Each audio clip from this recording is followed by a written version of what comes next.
Today is February 18th, 2016. It's 6:02. We're in the Cardinal Room of the Upper Dublin High School, and this is the Board of School Directors Finance Committee meeting, and I'd like to call to order. Notice of this meeting was published in a newspaper of general circulation at least 3 days prior to the meeting. First, are there any announcements or communications, Ms. Bray? There are none this evening. All right. Minutes from January 21st, 2016? Have been circulated and shared, and if you have any comments or corrections, either forward those to Ms. Brooke or myself, or if it's on the shared drive, you can make the edits as you wish. Okay, thank you. Now we're down to the finance report and recommendations, discussion items, and the first one listed is Catalyst Outdoor, a discussion of lease monument sign on school property. Mrs. Bray, would you mind making that introduction? We have a unique opportunity this evening to hear from Catalyst Outdoor. We have actually 4 people from the company with us tonight. I don't know how many will be speaking, but I'm going to let them tell us about their concept and introduce themselves individually as they present. So, Catalyst, thank you.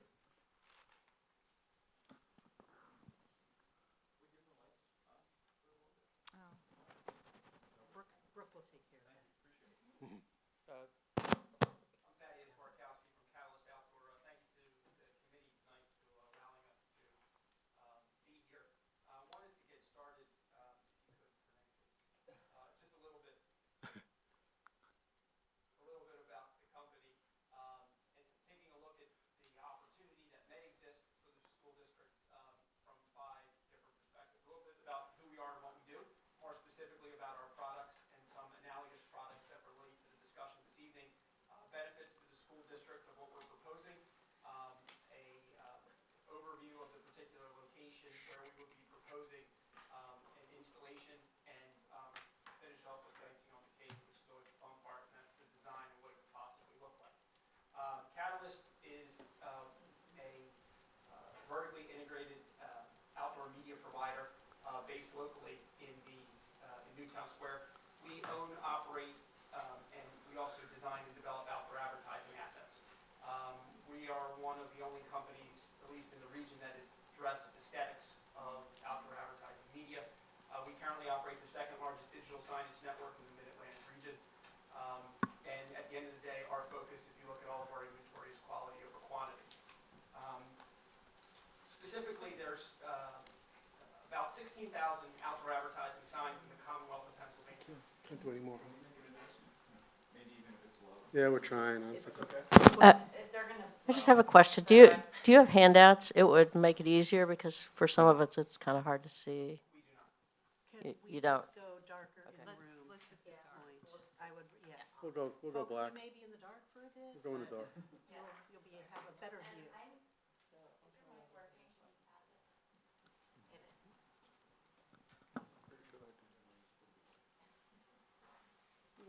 Yeah, I'm just going to vacate the seat.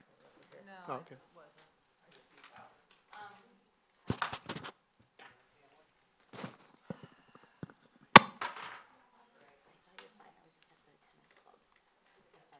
Yeah.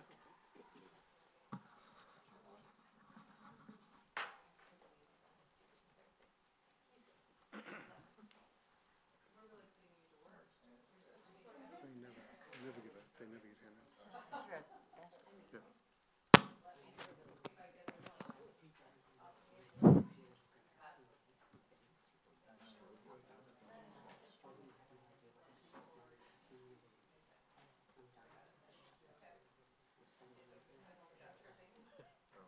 Can you hear me now? I still haven't. I have 2 mics in here that are working. No, that one was. You just really have to talk into it. You have to Close. I'm very close. I think he's live.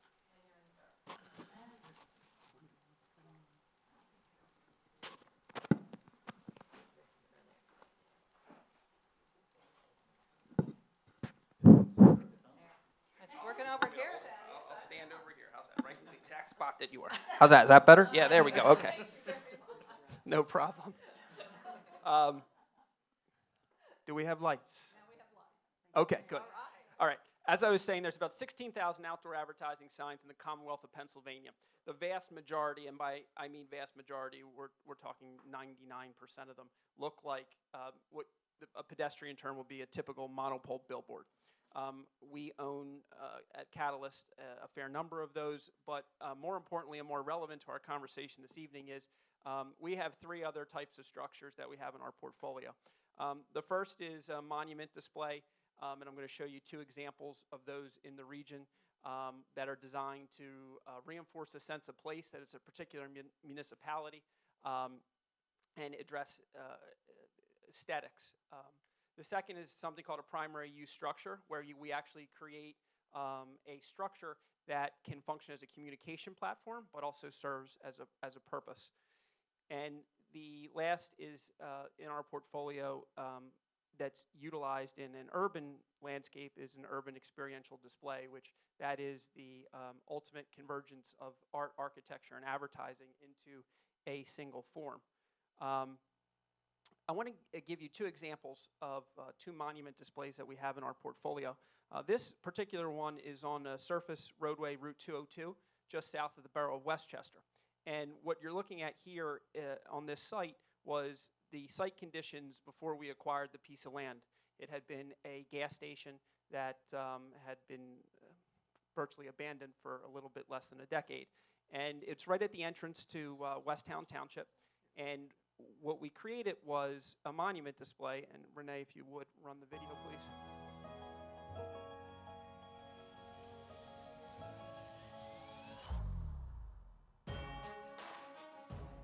So what we did is we regraded up the site about 9 feet to the base of it, had 2 layers of planter boxes, ornamental fencing.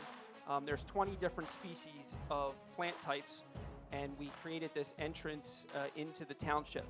The display area themselves, the displays themselves are 489 square feet, and this is right at the entrance of the municipality. We transplanted 42 20-foot giant arborvitae, which you can see along the back edge of the property. And so we took a site in the municipality that was right at its entrance. It was an eyesore. The property had been left to go. The area of the property, as you can appreciate from the aerial footage, was very odd shaped. And when you looked at what else could be built on the site, it was very limited, because when you applied setbacks and other applicable regulations, it was a very tough property to work with. And so we created something that was an enhancement to the municipality. The second location that we monument for you to consider is this is Route 202 in Delaware County. It sits a little bit more than a half a mile south of the intersection of Route 1 and Route 202. And this is interesting because it's in the middle of 202. And this is what this particular site, which was a very long triangular shaped piece of property, looked like before we came in and developed it. And when we were finished, this is what it looks like today.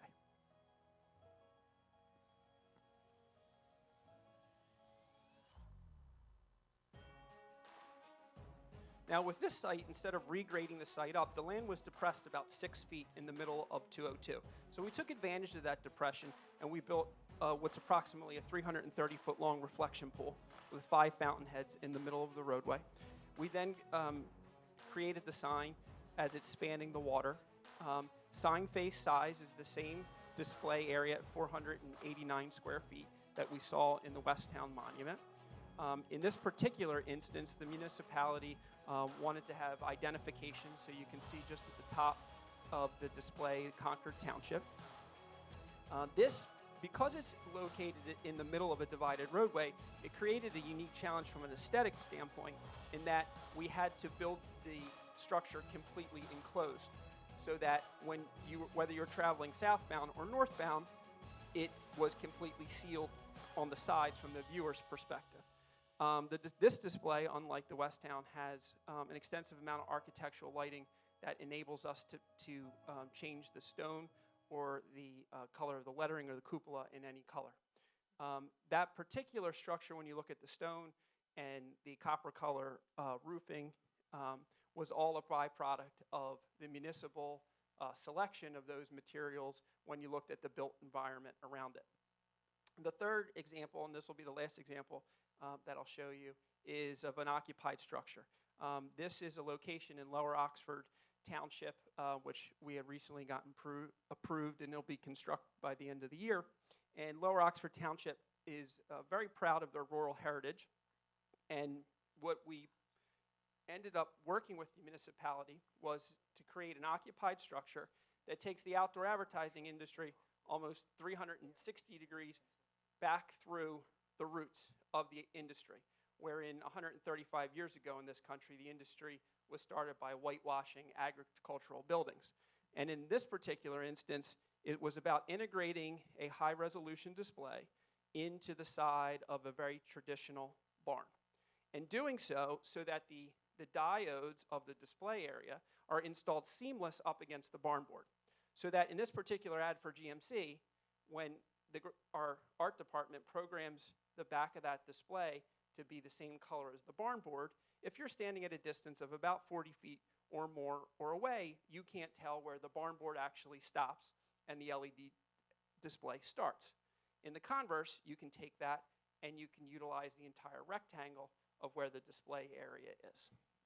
3 different types of outdoor advertising implementations, all of them unique to the conditions in the particular municipality where they were at, all of them designed to reinforce a specific sense of place that was unique to that specific community.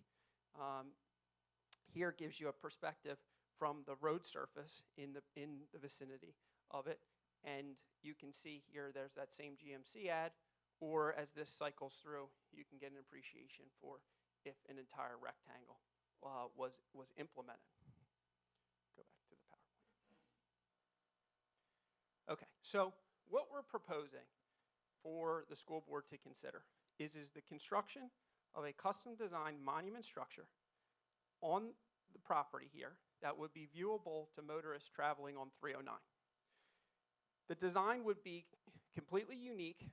It would be a one-off installation, and that design would be a product of ultimately working in collaboration on what is best for the property and best for the built environment. From a functionality standpoint, beyond displaying commercial messaging, this would provide a constant communication platform for the school district. So what do we mean by that? That could be whatever piece of information that the school board wants to communicate at whenever time they want to communicate it. Some examples: holiday, school functions, announcements, public safety information, weather alerts, road closing, school delays, local fundraising, sporting events. Whatever is important to communicate, this platform has the ability to do so, and we are proposing a structure that the display would be available to the school board to use. As a company, we're very involved with the nonprofit organizations that are located in the areas where our installations are located. We make our displays available to those nonprofits to utilize. For example, on the Westtown Monument in 2015 alone, there was 32 nonprofits that utilized the display to be able to deliver their message to people that live in the community and create exposure and awareness for their organization that they otherwise wouldn't financially be able to afford or otherwise have a means to communicate to people. So, how would the proposed business arrangement work? 100% of the design, engineering, and ultimate approval by both the municipality and the Commonwealth of Pennsylvania would come at our expense. 100% of the maintenance and operation of the final installation comes at our expense, and 100% of the insurance for the displays and the structure itself comes at our expense. 100% of the ultimate construction cost of the installation comes at our expense. Could I have the next slide? Location. On the aerial here, we have 309, as you can see. The proposed location is identified here by the yellow push pin. And that location is specific for several reasons. One is it is just below the basin, which you can see here. And the display, as you will see, will occupy this roughly triangular area that is delineated by the boundary of 309 and the property here. The location is also important because we needed to move it down this end of the property because the Commonwealth of Pennsylvania has a requirement that outdoor advertising displays be a certain distance from an ingress or egress of a limited access highway. In order to accommodate that spacing, you cannot build it on the north side of the basin and comply with that particular provision. Can I have the next slide? So the design process. In order to provide this committee and ultimately the board with an idea of what this type of implementation could potentially look like, our in-house team of designers worked with Metcalf Architecture and Design in Philadelphia. They're a firm that we've worked with in the past in coming up with the designs that we're going to show you here this evening. And one of the reoccurring themes that we kept coming back to was one of sustainability and one of natural growth. And I will draw your attention to an installation that was done in Pittsburgh by PNC, as you can see here on the wall. And this is living wall technology, where each of the different colorations that you see here is a product of the utilization of a different form of plant life. And this is actually, each plant actually sits in a 6x6 or an 8-inch by 8-inch grid, for lack of a better term, and then you lay them out in a mosaic to effectuate the ultimate design that you want.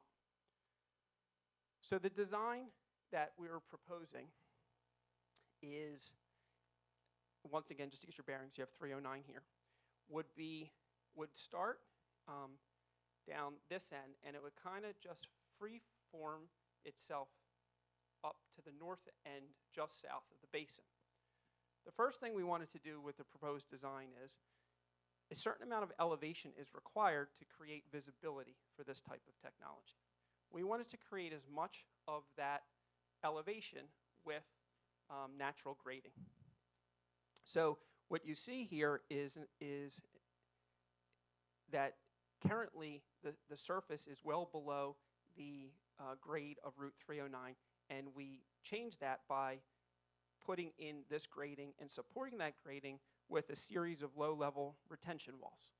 We then proposed different plantings on that particular grading, okay? From an identification standpoint, if the school board chose to, here we have three-dimensional freestanding letters for Upper Dublin High School, as you can see at the base. And the display area is manufactured out of surface mount diode tiles that are complemented by living wall tiles that you saw from the PNC ad. Now, before I show you all the stills, what I think gives you a better idea of the installation is, Renee, if you could please jump to the video.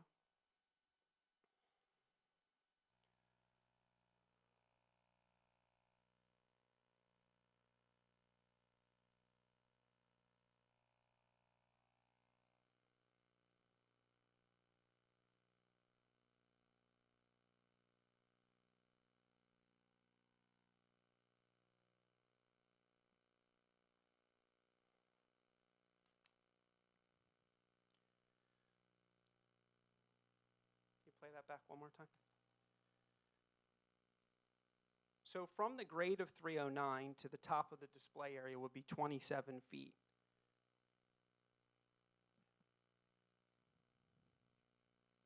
The display structure itself starts down low and serpentines through. That linear length is 130 feet.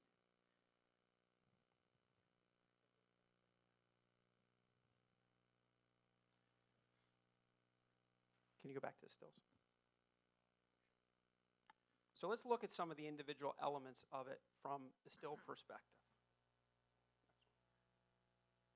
Okay, so from the school side, one of the reasons why we are proposing a design that it starts here and ends up ending over here and it's 130 feet in length is we wanted to create something that would act as a buffer between 309 and the school itself, because currently there is no buffer. That buffer helps not only from a visual standpoint, but it also helps from a sound standpoint, and it's further helps from a sound standpoint when you use living wall materials, because the plant life actually has the ability to absorb acoustics. Now, let's talk about the living wall technology and the back, or shall I say the view from the school. Just like in that PNC example, you can do very interesting things from a mosaic standpoint with the plant life itself. So in this particular instance, we have the U and the D here, but you could actually place that or place anything else you want by using plant life in the wall itself. And this is something that we could see changing on a seasonal basis, and it makes it dynamic, it makes it creative, it makes it interesting, and it keeps it relevant. From a grading perspective, we used a series of walls here in order to support the grade, because we wanted to create as much of a gentle slope that we could with the grading instead of having one very significantly sized retention wall. From a planning standpoint, the plantings can be anything that we want up here. Now, the back of this is open, for lack of a better term. There is an alternative that we can do. Renee, can you please jump to the... If you wanted to create a situation where, and you can actually just hold it here for a second, where if for any reason you didn't want people congregating in here or had an attractive nuisance concern, we can actually take a third retention wall and put it in here and put it at an elevation that would prevent that from happening. So it's two different options, it's two different approaches to it. One of the key things that we wanted to do with this design is we also wanted to keep this as open as possible. We didn't want to create a situation where you had a display and then you had another display, and you kind of create this open space which isn't large enough to be meaningful, but isn't small enough to be enclosed, and aesthetically it doesn't look appropriate. Go to the next slide. Actually, let me do it this way. So the display area itself, unlike the other installations that I had showed you, where the display area was just flat and it was 90-degree rectangles, each of the individual panels that form the mosaic of the tiles would be a separate panel. It's creating dimension, it's creating depth within the surface area of the communication platform. That is then complemented by the same size in the living wall technology by linking them all together in a combination of two things that, to our knowledge, as of now, have not been combined yet, and that being actual plants in the form of living walls with surface mount diodes to create something that is not only functional from a communication standpoint, that's not only aesthetically meaningful from a resident standpoint and a motorist standpoint, but also is aesthetically meaningful from the perspective of within the school looking out. Any questions?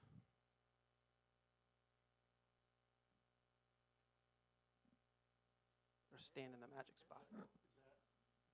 Is that the presentation? That's Or- correct. Okay, so we can put the lights on and then Sure. ask questions. Great. Okay, Thaddeus. Let our committee return to their assigned seats, and we'll hit the lights, and then we'll have the committee start off with questions.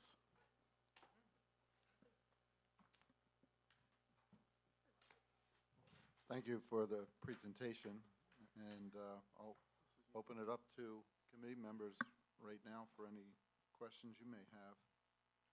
I have one. You mentioned that in the living wall technology, you showed an example from the school side where that could change, and you suggested seasonally. Sure. How does that actually happen? Is that somebody has to go up there and plant different plantings? Yes. Okay. So and how it actually happens is each of the panels, okay, and the dimensions on those proposed panels that you see here are 6 foot by 6 foot. Each of those has smaller panels that actually support the plants in it. So in a greenhouse somewhere is the next season's plants growing in the coloration and the plant type that you want, and then you essentially, from a installation standpoint, you take those panels and you put them in. You then take the plants that you had from before and they go back into the greenhouse. and that also would be your responsibility. Correct.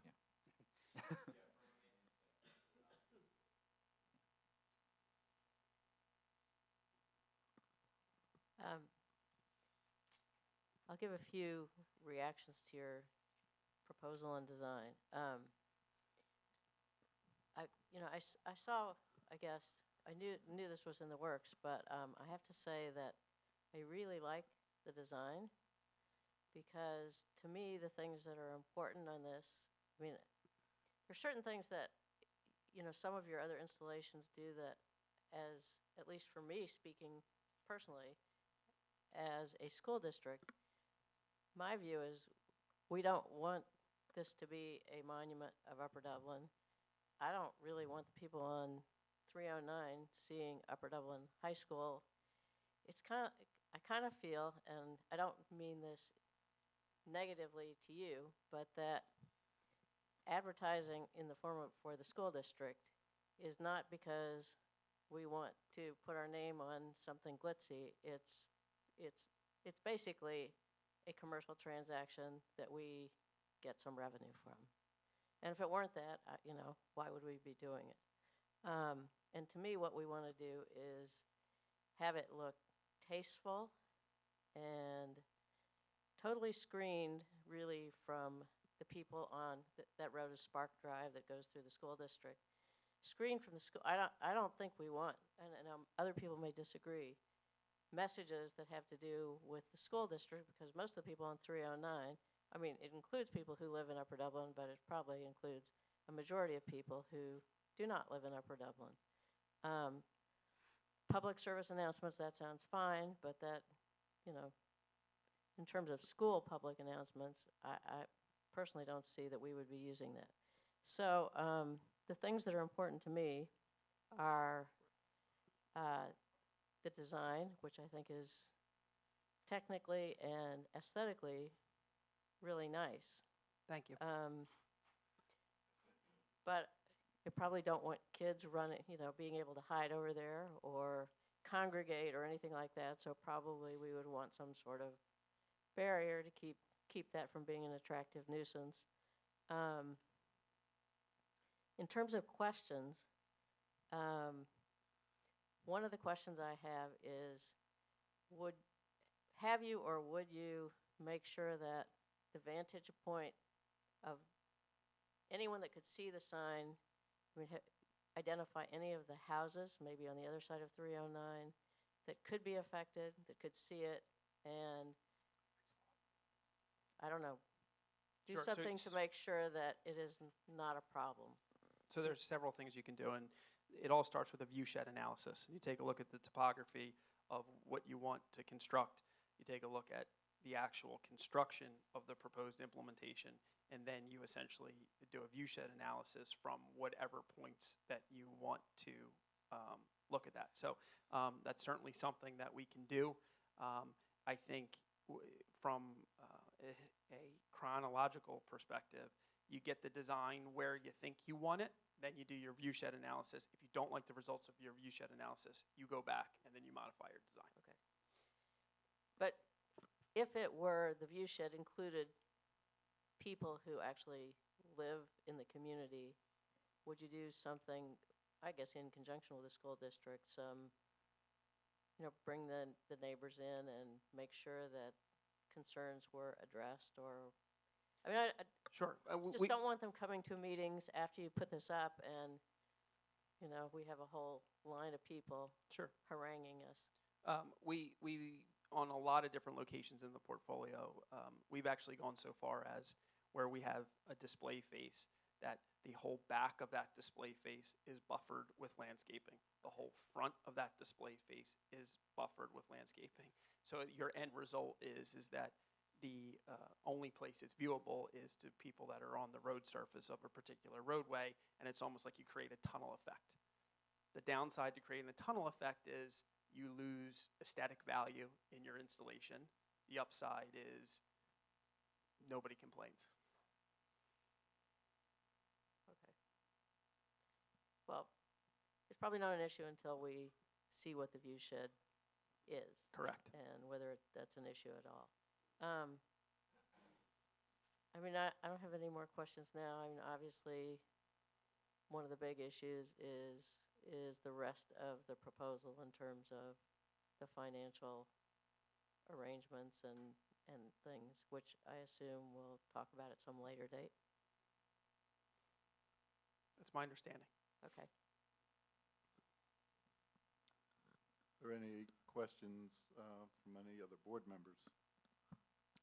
I don't have a question either, but I want to echo something that Joan said. I don't see this as useful to the school district as a constant communication platform, to use your word.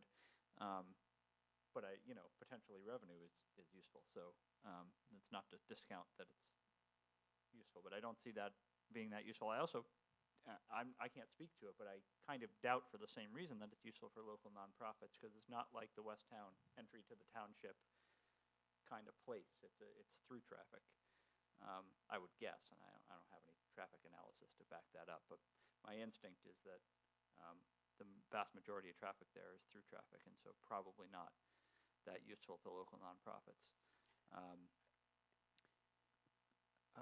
So then the remaining core value to it would be the revenue, and we'll have to talk about that whenever it is that we talk about that. Any other board members? I was wondering, you said that there's 6 foot by 6 foot panels. Correct. How many panels are there?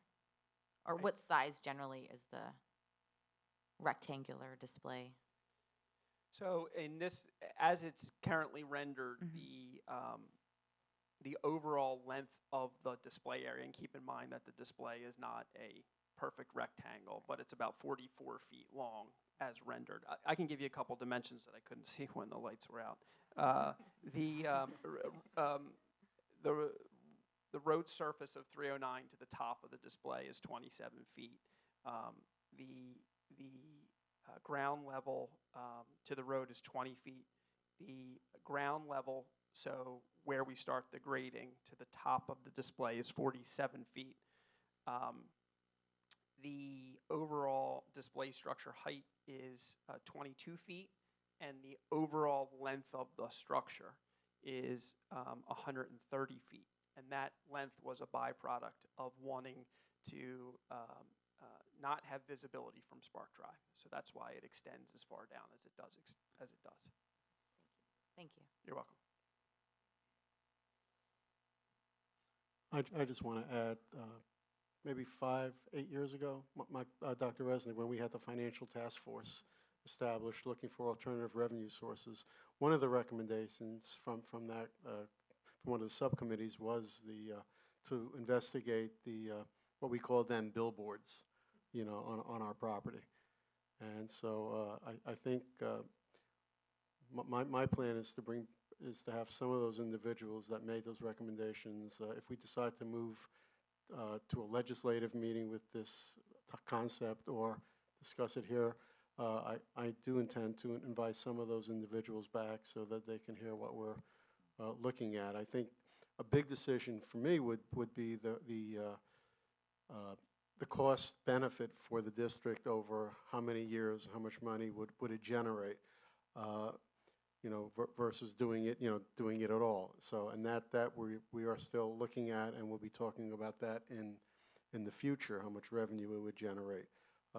I also know that this would be a fairly lengthy contract that I believe our solicitor would be working with your company with all the clarifications and the length of the lease and the potential revenue. But depending on the revenue, I think this is an excellent way to get some additional revenue into the district, as long as when we look at the cost benefit, if it is enough. My concern is if the board decides this is not appropriate for us to do, in another year and a half, we'll probably see this sign or something like it 5 miles down on 309.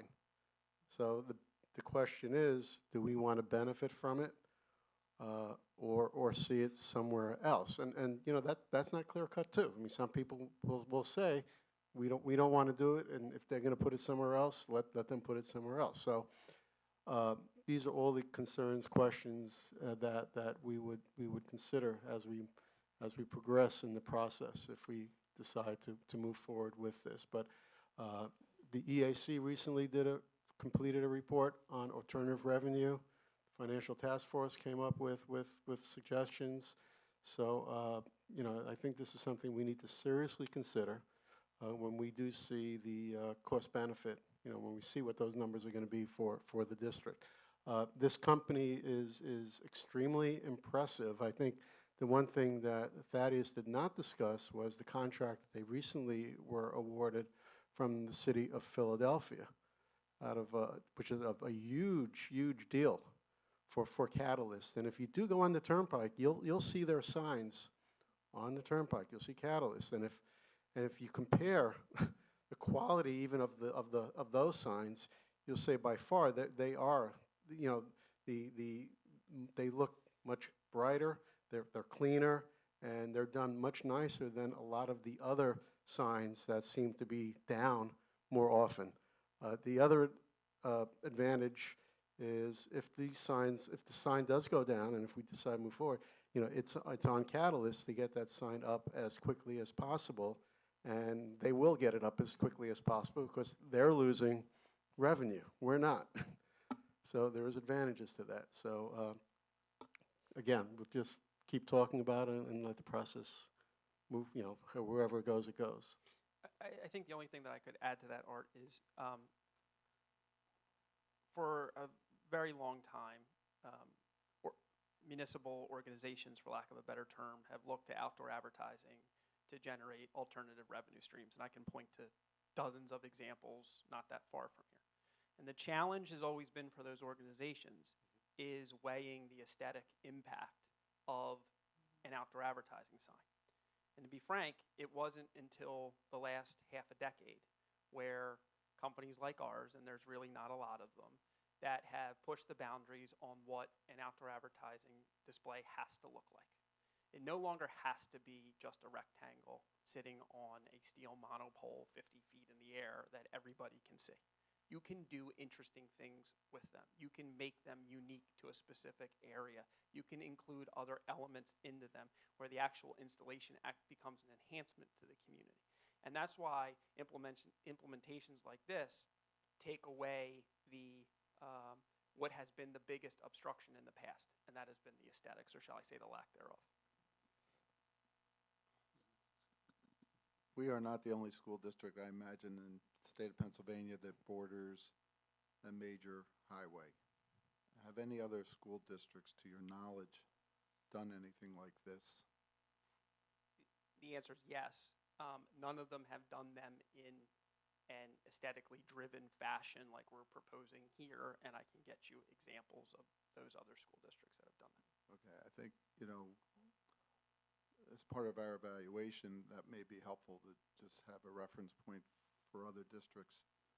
And within Upper Dublin itself, is there any advertising such as this? Yeah, so we actually just received approval from Upper Dublin Township for a single-face, 672 square foot digital display that shows to the Pennsylvania Turnpike.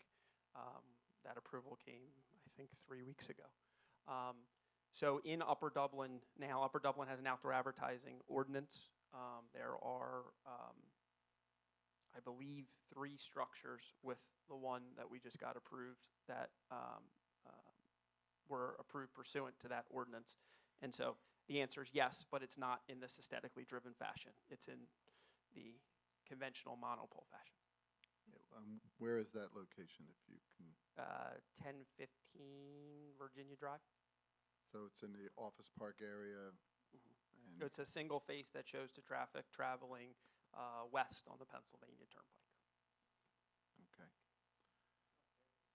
Sorry? No, I understand. That's the location, the proposed location.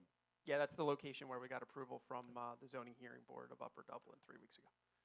So I'm sure there's a significant amount of work you have to do to get approvals, not only from the local township, but from 309 is owned by It's a PennDOT controlled PennDOT, so roadway. Yeah. all of those steps.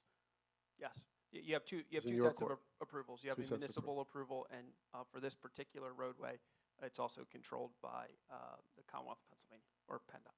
And it sounds like you have a relationship already with the township of Upper Dublin. You've worked with them Correct. before.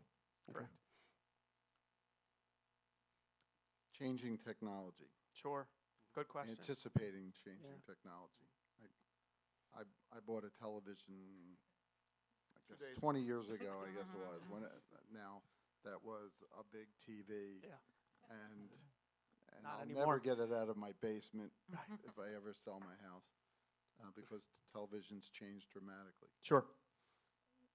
This is not going to be a short-term arrangement, it's not going to be a short-term structure. How do you anticipate changes in technology? Yeah, so if you look at outdoor advertising in the United States, roughly 130, 135 years, depending on where you start counting, and you look at how messages have been communicated. They started with paint, and that paint was on structures, and then that paint ultimately went to signs.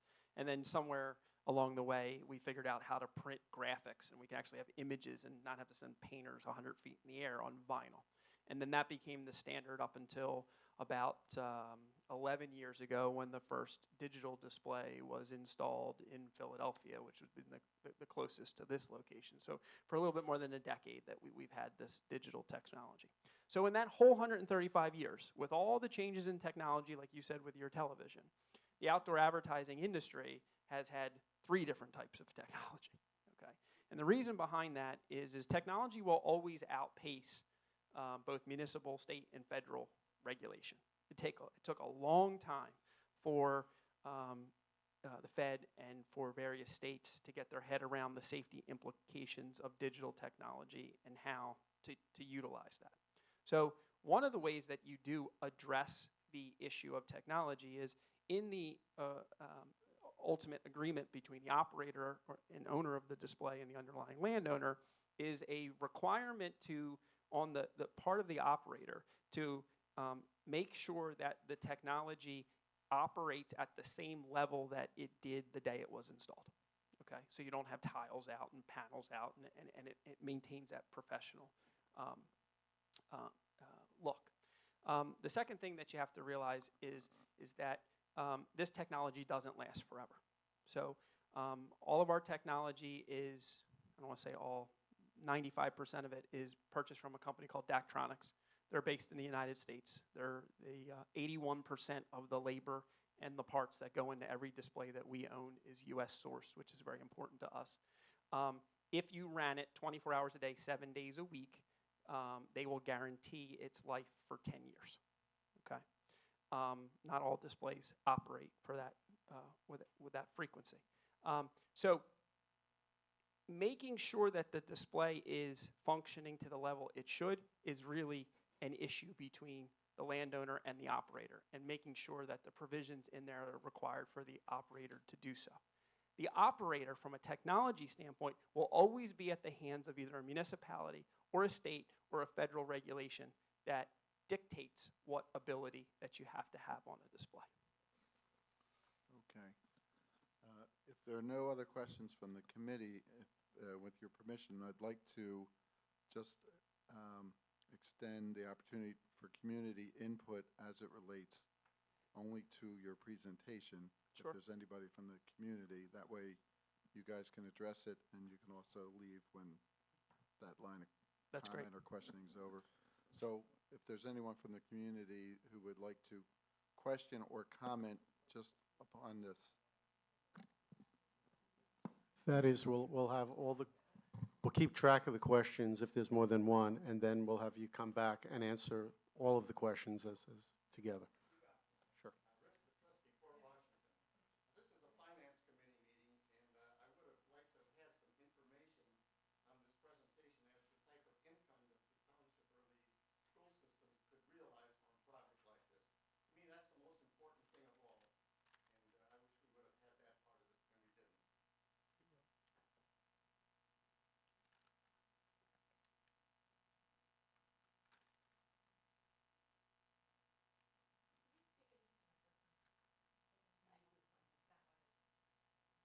Ginny Vitella. Hi, everyone, again. It's really quick. I think this, I had no idea what this was going to be. I was at the pool and just came over. But I think it's really cool. But what I think of is that house, the Catanzaros live on that house right next to 309, and those houses on that side. And like, what is about the lighting? How bright is it? Is this like a Las Vegas look? You know what I mean? And that's what, I don't know what the right question is, but it seems, how bright is it, I guess?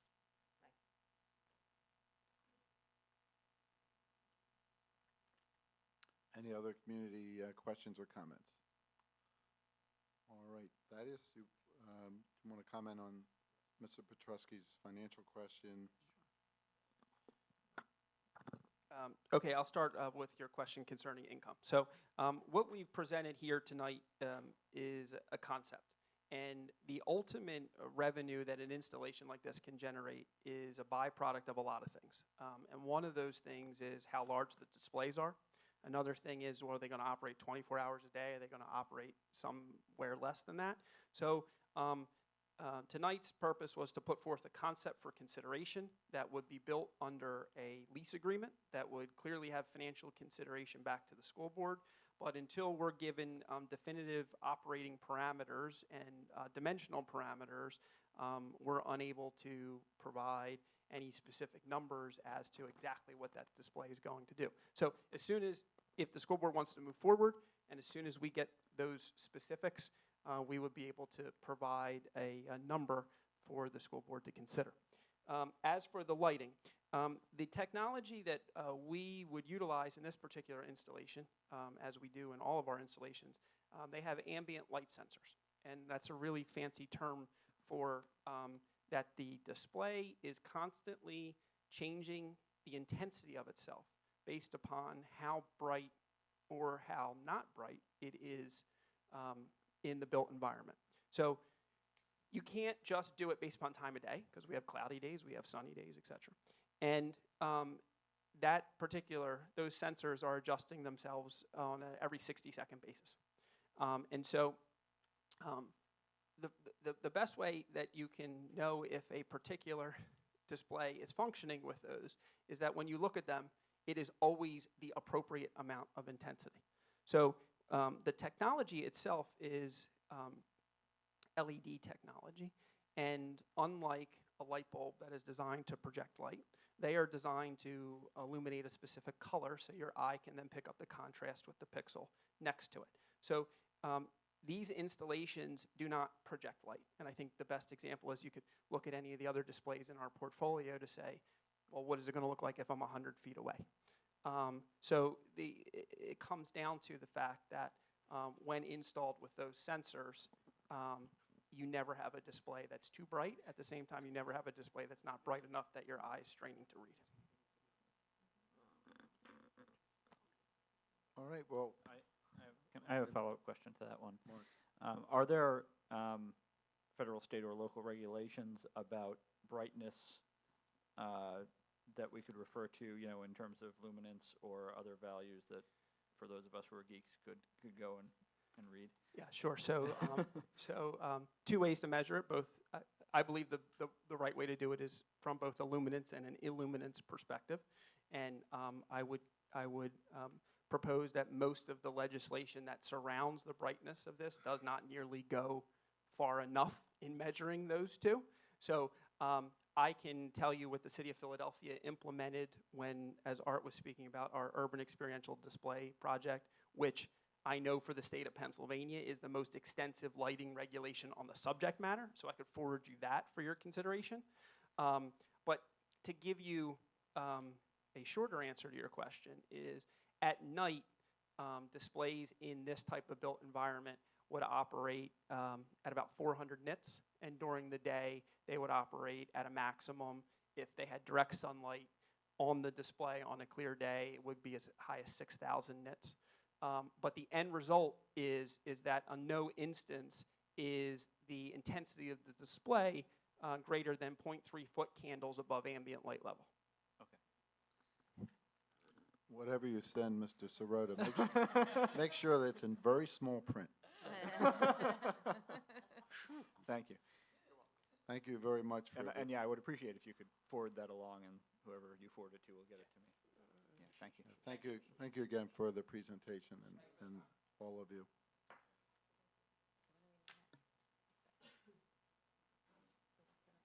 Okay, that's about it for the, no. Our second order of business is just a follow-up regarding water polo and co-curricular and extracurricular activities. I think Dr. Wheeler has a comment that she would. Yes, thank you. You may recall that at our last meeting, we had an extensive discussion about water polo. There was a request that the board or the committee entertained that the district either fully or partially fund water polo for the 2016-17 school year. This item was brought forward, carried over to this meeting, and I would like to propose a recommendation for the committee's consideration, and that is that we postpone assuming funding for 1 year. During that year, the administration would work with the water polo team and their supporters to develop guidelines, including but not limited to the no-cut protocol and the attendance protocol. I believe that addressing those would allow us to influence equitable sharing of the pool facility. Next year, should those items be resolved to the board's satisfaction, I recommend that we would fully fund water polo as we do our other teams. Are there any comments from committee members? And when you're talking 1 year, so that for the 17-18 budget year? That is correct, as long as we are all satisfied that we've worked out all the balance between ensuring that we have a vibrant water polo team and that we are equitably sharing the pool. I think it would be incumbent on the board to fully fund the team as we do our other teams. I don't think it's wise to have different funding structures for our teams. But that, yes, that would be 17-18. Any comments? Dr. Ludwig? I think I support Dr. Wheeler's proposal. I agree that at some point we either decide this is a real team that we want to support or we don't. And the 1 year gives us the opportunity to make sure that all the conditions are met that we would hold any other team to. And so I think the proposal is a good one. I would support it. I would also support that, and I would like to have some kind of communication to the water polo boosters and parents. We certainly will do that, and then we will move this to the full legislative meeting. Does that require an action by the board? I'm not sure it No. really does. Decision was to delay 1 year. Yes. Tom, Sigafus? Yeah, I don't think we need. No, I think we would continue to operate as we are currently operating and until we're, informed or instructed otherwise. So if all goes as Dr. Wheeler foresees it going, then we would fold this into the budget cycle for next year as we're budgeting for the next year. Correct. So I will, yes, Dr. Resnick, I will make sure that the water polo folks and UDAC all are aware of this recommendation. Okay, and then we can relook at it after further evaluation and consideration of the pool sharing. And I think those are all important parameters that need to be addressed before we can make a full commitment. And we would make sure then if we're moving in that direction, it will be included in next year's budget proposal, and we will, of course, keep the board informed of where we're going with that. Okay. Next topic, budget updates. Mrs. Bray, you want to? Actually, before we jump Oh, to I'm that one, sorry, Dr. you were- Resnick, yeah. I just wanted to make sure I brought to the board's attention that, as requested from the last meeting, you asked that I reach out to the middle school and elementary principals to see which clubs or activities that were deleted or discontinued about 3 years ago when we had budget crunch, and which ones they'd like to reinstitute, and which ones they might like to start anew. Some of the deleted activities it was felt that there were other interests, other things that students seem to be more interested in. So if you look at the list, you'll see like Sandy Run Middle School. Some of those, actually all of those that are listed there were not deleted activities, but actually activities that were felt to be more aligned with the interest of Sandy Run Middle School. Still waiting actually to get Maple Glen to finalize their request, but this is the response that I received from the principals as far as activities they would like to see put into place, knowing full well that the board may not be in a position to honor all of the requests, but it was the question posed to them, and the results you see for yourself. And they are not included in the current budget for 2016-17. So just want you to know that. One other caveat, in the event that we would move forward with boys or girls cross country at the middle school, policy 123, which was revised in November, requires there is a process that they would have to follow also for a new sports team. And to clarify, Mr. Sigafus, so this list is a list of proposed new or reinstated. This is not a list of those that were cut and we don't want to reinstate, but presumably there are some of those. Correct. Okay. The ones that were cut and don't want to reinstate are not on this list. Okay, right, Right. good, thank you. I remember that now it comes back to me, a month ago, we were talking about this, that we wanted to consider some of these sports and activities that had been cut before we made a decision on water polo. I guess my question now is, what process do we want to follow to consider these? And as you've listed them, they are potential activities for 16, 17. And they're not in the budget as of now. So I don't know, how and when do we want to consider these?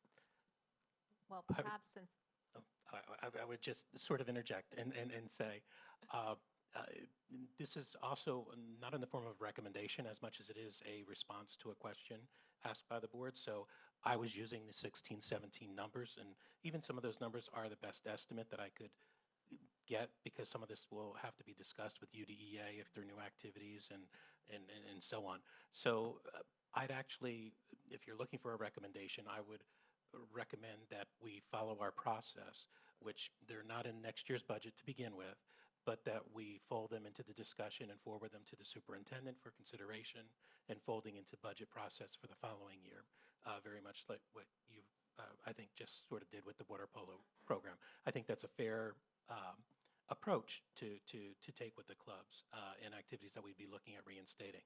So don't take this list as the recommendation. My recommendation would be that we follow our policy and our recommendations for a future budget, but obviously the board can do as they wish. and as Mrs. you, Bray? and as you might imagine, ditto here, I would like to, we're well into the budget process for 16, 17. And the question did come up at the last board meeting, what other groups, what activities have we cut?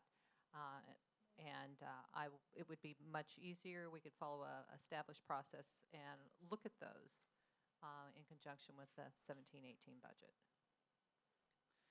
Something also that's not here, if I'm understanding the list correctly, is this a list of everything, or is this a list of stuff we don't have? Some of these things seem to be things we have this year, right? Some of the activities that you see here are being sponsored by PTOs. So we do have them this year, but out of the generosity of the buildings, PTOs funding them. So this list is, if we had funding to pick up activities, clearly some of those activities that are being funded by the PTO are being recommended as being picked up by the district. Just to clarify, these lists were approved by the principals of the buildings. Yes, Thank it actually came from the principals. Right, okay, in that case, yeah, I agree with the recommendation to follow the same procedure and you know, make a conscious effort for 17-18 to look at what is it we want to fund. All right, any other comments? I do, thanks. So I mean, I think that any of the new sports or something that we didn't have before, I think, yeah, follow the process where we fold it in for the next year. My concern comes with the clubs that have been eliminated a few years ago, and then essentially waiting another year for that. I mean, I look at the total dollars, and in context of our budget of $91 million, this isn't that much that I don't think that we couldn't incorporate it in, assuming we have some good guys come out in the next couple of months in the budget process. I mean, one of my concerns is that I think that this list, we've asked for this list a while ago, and whether, you know, and now we get it when the budget process is, you know, has already started. You know, yeah, we can push it another year, but I just feel that this wasn't something that at least the board hasn't been contemplating for a longer period of time than that. So personally, I wouldn't, you know, I would be willing to go forward with the items that have been deleted in the past and reinstating them for next year's budget and not waiting another year. I think any of the new things that we haven't had in the past, yeah, make that folded in for the next year's. But just I would like to consider items that we have deleted, and especially because we're not talking $100,000 here. I think if we were to do that, we would want to have that conversation in concert with the PTAs and PTOs who are funding some of these already, and inevitably come up with some sort of way of determining who pays for what, which is the eternal question that we never seem to be able to answer. We are making progress. And that all of that thought process makes me nervous about getting it done for this year's budget process, because it just seems to me to be complicated. But if we could do it, then you know. Yeah, I mean, I think that these are the things that the district has paid for in the past. It wasn't ones that the PTAs or PTOs had funded. These are the ones that the district funded and then may have been picked up by the PTAs and PTOs. I mean, while they are part of the conversation, I see our building principals as the larger part of the conversation, and this is the recommendations from our administrators for activities. So I guess that's where, when I look at these activities, I would like to see the district pick up the activities that we had to get rid of when budget was tight, and now that it's not tight, but we have a little bit more wiggle room now, and we do a lot for the high school and the middle school, and it makes sense because we have a lot of kids there. But getting kids involved in activities, you know, at the younger grades is a great way to start for those kids to become involved as they get older. So it just, you know, some of us we involve our kids in all sorts of activities that aren't maybe school sponsored. But for some people, it's just so much easier, especially when you have aftercare. When you are going to stay, and the kids are going to stay for school for YMCA, they might not have all the same opportunities. And it would be really nice if the district, at this point, could bring back some of the programs that we cut back on a few years ago. Mr. Sigafus, is it as simple as looking at those that have asterisks to determine which are the new ones and which are the ones that we cut? Yes, the ones with the asterisks are new clubs. The ones without were clubs that were deleted. And at least in the case of Thomas Fitzwater, all of those are being funded by the PTO. Jarretttown Fifth Grade Art Club and Safety Patrol are being funded by the PTO, but Student Service Council, for example, was cut and not funded. So that is exactly right, Mr. Sorrell. I don't want to muddy the waters, but I look at some of the existing ones, but I look at these that are new, computer technology, Odyssey of the Mind at the middle school, Junior National Honor Society. They weren't cut, but I would think if we're going to be adding any of these, I would want to go back to the principals and have them prioritize, because there might be a new activity that they value more highly than one that was cut. So if we're going to go in that direction, I think we need to revisit recommendations from the principals. You perhaps get a prioritize the lists, and maybe we would consider, adding some of the programs back this year, talking to the PTOs, PTAs to see, if they are funding all these. Again, realize if they don't fund one of these clubs, they'll still put money into the school to support the school in another way. Could be technology, which we would still benefit from. So maybe we can get a list to prioritize these. Nothing from the high school, Mr. Sigafus, and there's nothing that we canceled that they. No, I didn't ask the high school at this point. Okay. Since water polo was I think the one that we were looking at. But The question was on K to 8. Yes. K to 8. Okay. Last month. It's interesting. Sandy Run Middle School didn't bring up anything that we did. I assume we cut. Yes. That is correct. And actually, I did have the narrative there at one point, but I must have deleted it when I was trying to clean it up. That minus $3,000, Sandy Run had an intramural program that was about $3,000. During the budget crunch, they willingly discontinued that program. So they were saying they'd be willing to give up the prospect of even reinstituting the intramural program if they could start up some of these new activities. Right, and I think Dr. That's Wheeler's the point was conversation. excellent. When you look at some of these activities, yeah. Yes. I would emphasize adding some of the new ones above Right. revising some of the others if we Right. have to make, if we have to make decisions.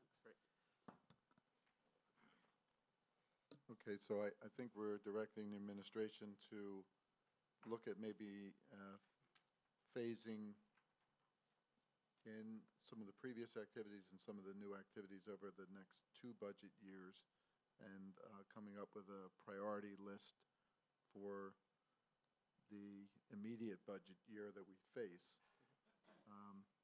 so that we can, that the board in general could consider putting those in place, and then considering further activities to be reinstituted or new activities to be established for the following budget year. Okay. Thank you, Mr. Sigafus. Okay, Mrs. Bray again. This morning at the Facilities Committee meeting, oftentimes some topics can be talked about at 2 committees. And the lease on the property, the 275 New Jersey Drive, our bus garage, it will be up for renewal at the end of June 30th. Ms. Brown, also from Whistler Pearlstein, was with us this morning, and she highlighted the lease and what needs to be done. And we'll be slating that because we'll be talking about the lease in detail at the executive session on March 7th with a recommendation as to how to proceed at the legislative meeting on March 14th. Lease negotiations can certainly fall under executive session. Currently, just so that you're aware, we pay about $330,000 all in on the lease at 275 New Jersey. Okay, thank you for that. B, under number 3. And I'm going to start speaking a little bit about the Commonwealth challenges that we have going on as far as budget in regard to this. I've brought forward, or we've discussed, some of the positive one-time revenue that we've had so far this year. In fact, at the last board meeting, I went over several one-time revenues, from rollback taxes of $319, transfer taxes of a sale of a property on Dryden Road.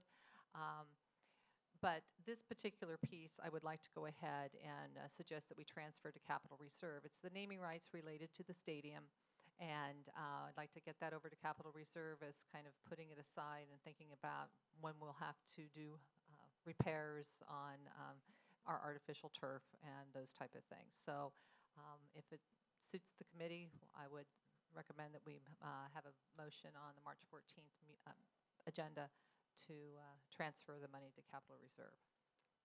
Any comments from committee members? I concur. Okay. Concur. Thank you. That 50,000, did that just come in from somewhere else? That's the amount, that's the annual payment for the naming rights. From, Mr. Gitlin. okay. The- Because for what the we said Jack- originally was, the as Jack that money Fury. comes in, Right, for the Jack with the Fury track. UDJAA money, the soccer club money, Mr. Gitlin's money, it needs to go, Correct. basically pay But- back But what we did. what school code and the accounting system for the Commonwealth does not allow us to put the money directly into the capital reserve, even though Right. that was the agreement. We have to Right. put it in the general fund, and then the board has Right, to but approve what the we basically transfer. did is we upfronted, the district basically upfronted most of those costs. And then All of as the donations come in, we put it back to our capital, is what we're doing. Yes, Yes. or putting it aside. Ca- yep, capital. And since you mentioned the soccer club, they pledged $10,000 a year in addition to their $100,000 upfront money, along with the township and UDJA. We haven't received that yet, but we're anticipating that. And I was waiting to see if it would come in so we could do it all at once. Right. But once it's here, I'll come back with that recommendation. And once that money is in there, at the legislative, will we be getting documents? We did a couple of months ago, which discussed the balances and the funds that we're moving money to, debt service and capital reserve. So Correct. we'll see that at the legislative. Yes, we can do that at Yep. the legislative meeting.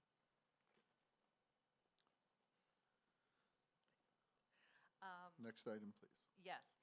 Again, one-time transfers. I am going to take the last item, and we're going to talk a little bit about what's going on at with Harrisburg as far as the current year budget. This Tuesday, PASBO had a webinar on, after they've bothered and studied and tried to put things together, because it's the 15-16 budget and the 16-17, as you heard me say at the last legislative meeting. We have a big hole right now regarding our PlanCon reimbursement. There is nothing in the budget for the current year to fund that. I believe the amount of money that we should receive from the Commonwealth is $305,000. So while we're talking about adding 25,000 here and 25,000 there, I'm thinking about the 300,000 that we're probably not going to receive. In addition to that, they've come up with a timing difference. So for those of us who aren't accountants, they would say that this really isn't a cut or a reduction, but for FICA reimbursement, remember the Commonwealth state reimburses us 50% of all the money that we pay on FICA. They're going to delay 2 more months reimbursement. Typically, we have a receivable at the end of the year for 2 months. And it's a large amount of money because we have lump sum payment at the end of the year. Well, they're just going to add 2 more months to that receivable.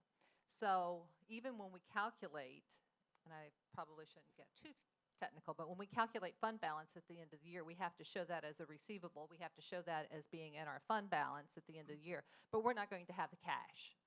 And so for us, depending upon exactly which 2 months, that could be as much or as little as probably $250,000 more of a receivable. And we can't pay bills with receivables. And if it, and it probably is going to be another $250,000. So sitting and listening to the conference, the webinar on Tuesday, I'm viewing this as we're down $500,000, cash at least. $300,000 is not going to be a receivable. That's probably gone. They're talking about borrowing money for funding PlanCon in the future. Lots of discussions going on at the present time. Those are the big items. If we want to talk about funding of basic ed funding for the future, there are at least 3 different proposals, and Dr. Wheeler and Dr. Levinowitz, you listened to the PSBA, and the spectrum or the range of potential increases on that, I believe, is a $200,000 swing for Upper Dublin. And they don't have enough money, so they're talking about how they might allocate what they really have to basic ed funding. Special ed, for some reason, I think they've worked that out. So it appears that we're going to receive all of the money this year for special education, or have we received it? We haven't received all of it. And there may be a bit of an increase, $30,000. But there's still a lot of pieces that we don't know. Jay Himes from PASBO will be coming to speak to the business administrators in the southeastern part of the Commonwealth on the 26th, because they're still digging through it, if you will. Remember, the Commonwealth reimbursed us or paid us $5.2 million on or about January the 4th. We're not sure if we're going to receive the balance of the money. There's not a funding. They partially funded the budget, and we did receive that $5.2 million. But at this point, there's not legislation for us to receive the balance. And the last piece, which I'm probably going to write, Jay, because we receive so much money for wards of the state related to the villa, and we're not sure exactly if that's going to be funded, because typically that ends up flowing through Upper Dublin's basic ed funding. So there are more questions today than there were, before February 9th. If I may just add, at our Montgomery County Intermediate Unit Superintendent's meeting today, we had discussion about those similar issues. What was rather disheartening to hear from the legislative team that presented to us is that it doesn't seem that the voice of superintendents or boards of education are having any impact any longer in addressing this budget impasse. Now we're hearing that it needs to be the folks who are out there need to start advocating for, we need a budget, and now we need 2 budgets passed. So this has taken, I think, even a worse turn that it had just a few months ago. The impasse is there, it's deep, and people need to let legislators know that this is not tolerable. Mr. Sirota. So I want to make sure I understood that. So 305,000 roughly for PlanCon, probably not coming this year, meaning before. Probably not coming ever. Probably not coming ever. So that wasn't part of the $500,000. Yes. That is the $500,000. Okay. That's 300,000 of the $500,000 that I was referring to. Okay. And the FICA reimbursement, about $250K, probably won't come before June 30th. Probably won't come ever, or is that will come sometime? It will but come probably not sometime during this budget Oh, year. it will not come during this budget Okay. year. But we will be forced, we in the counting, Right, will I- have to record it as if it were here. Right. But as I said earlier, if we don't receive the balance of the money from the state, if we don't receive the money for the villa, the wards of the state, which I believe is $500,000, and yes, I wanted to check there. Again, we can set up receivables, but we can't pay our bills Right. with receivables. Okay. Thanks. I think. I mean, And yeah. just keep asking, because I know they're Yes. difficult concepts.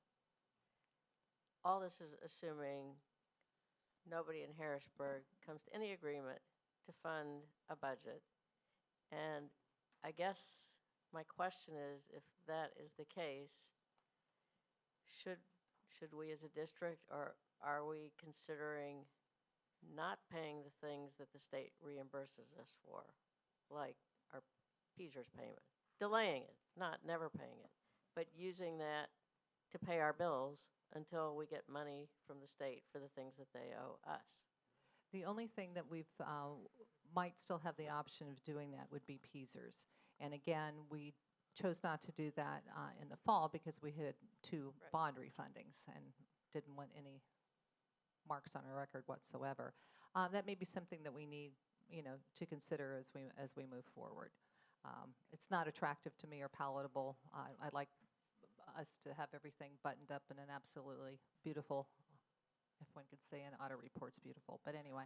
And For you it is. true. But we also have to be practical of how we can, finish up the year.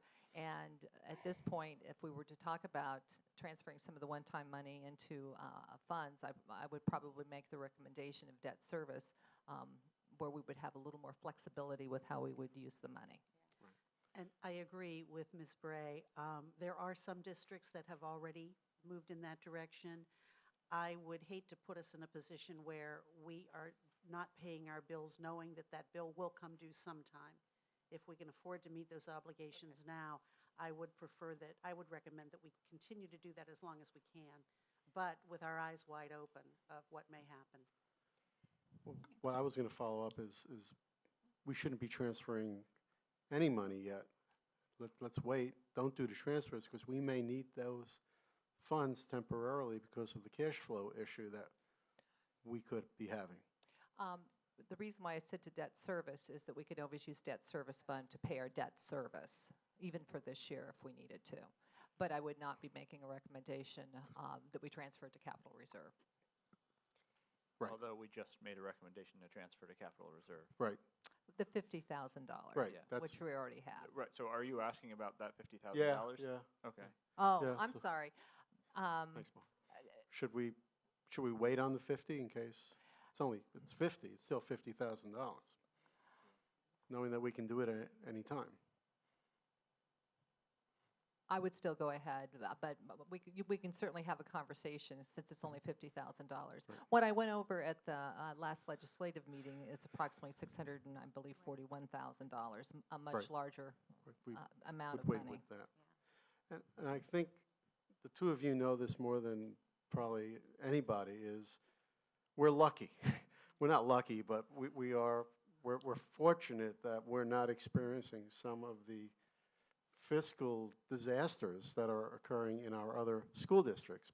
We all get it daily from PSBA where we're reading about how districts cannot meet payroll, they're cutting, and how much more it's influencing just anything that's going on in the district. So for us, it may not, we can get by, but we have to work with all of the districts in Pennsylvania and realize that what's going on now in Harrisburg is an absurdity that they cannot get to an agreement, let alone on last year's budget, but there's going to be a problem in next year's budget, and yet we follow all the rules, we have our budgets, we're preparing everything, so it's so concerning about what's going on in Harrisburg, and they just need to get together and get along and try to find some kind of a compromise to get through this year's budget.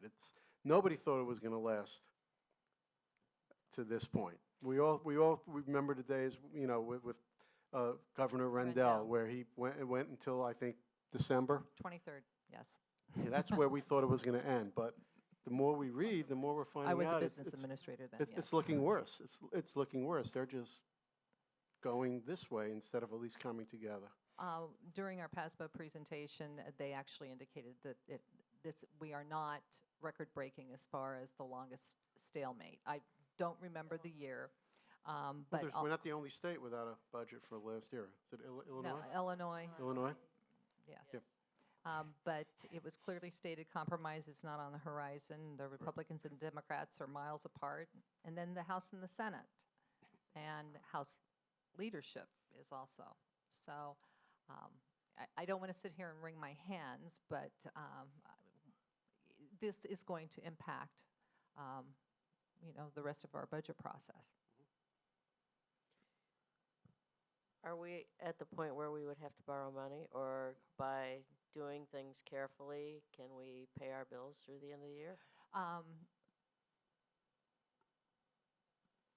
At the last board meeting, I said we would be absolutely fine because of, in Upper Dublin, as I've stated several times, when those tax bills go out, people pay their real estate taxes.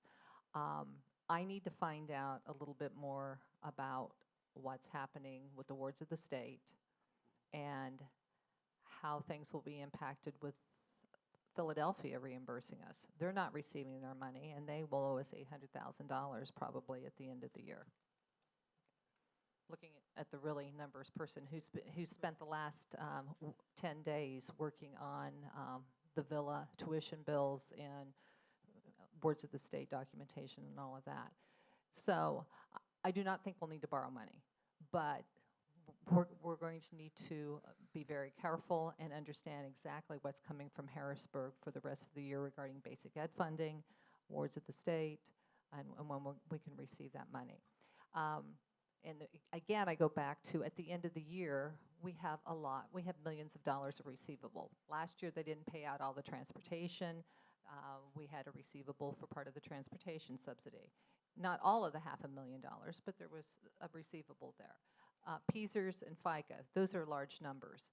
We can't pay bills with accounts receivable. So we could be cash poor and still have a nice fund balance. The 900 and something that's been put aside for hub or additional assessments, are you allowed to use that money and then reimburse that money to pay bills? What would, I would think, I would check with our accountant, but my understanding of that type of commitment is the board would have to vote to free that money to be used Right. for other things. Yeah. And then we can okay. certainly do that, and then it would need to be recommitted. Right. And the attorney to my left just Right. agreed, so that's a good thing. Mhm. I know that we just heard that it's citizens that need to complain to their legislators and governor to get together, but is there any value in us putting together a resolution for the next legislative meeting to sign and send from the school board as well? If it makes us feel better, I don't mean to, I don't know how much impact it would have from what I've been told in the circles in which I get information at this point. We certainly could. It's a noble As the effort. PSBA liaison for the districts, I get notices every now and then. Some of you may also get them. And they ask us to email, to give us a whole list of all the legislators in our area. And I do that on a regular basis. They've heard from us. We do know that our advocacy in supporting, for example, Senate Bill 880, which led to the 2-year moratorium on Keystones as a graduation requirement, we know that our voice was heard. That was feedback that we got from the phone calls and the emails. I know several board members and I sent out a series of, and we heard that that was effective. But again, today we were bluntly told it's not being effective in this particular issue with the budget. So whatever the board's fancy is, we certainly will do. But these are unusual times. I don't know if this is rhetorical or if it's a question for our solicitor, but when we built this school, the finance planning of this school included plan contributions that were, I don't remember the exact percentage, but I think it was in the 8% range. It may have fallen short of that, but when we were planning, I think it was 8% of the cost of the building would come from PlanCon. And our plans were submitted to the state for approval on multiple levels. The state required us to build the school under prevailing rates at a time when the unemployment was dramatically low.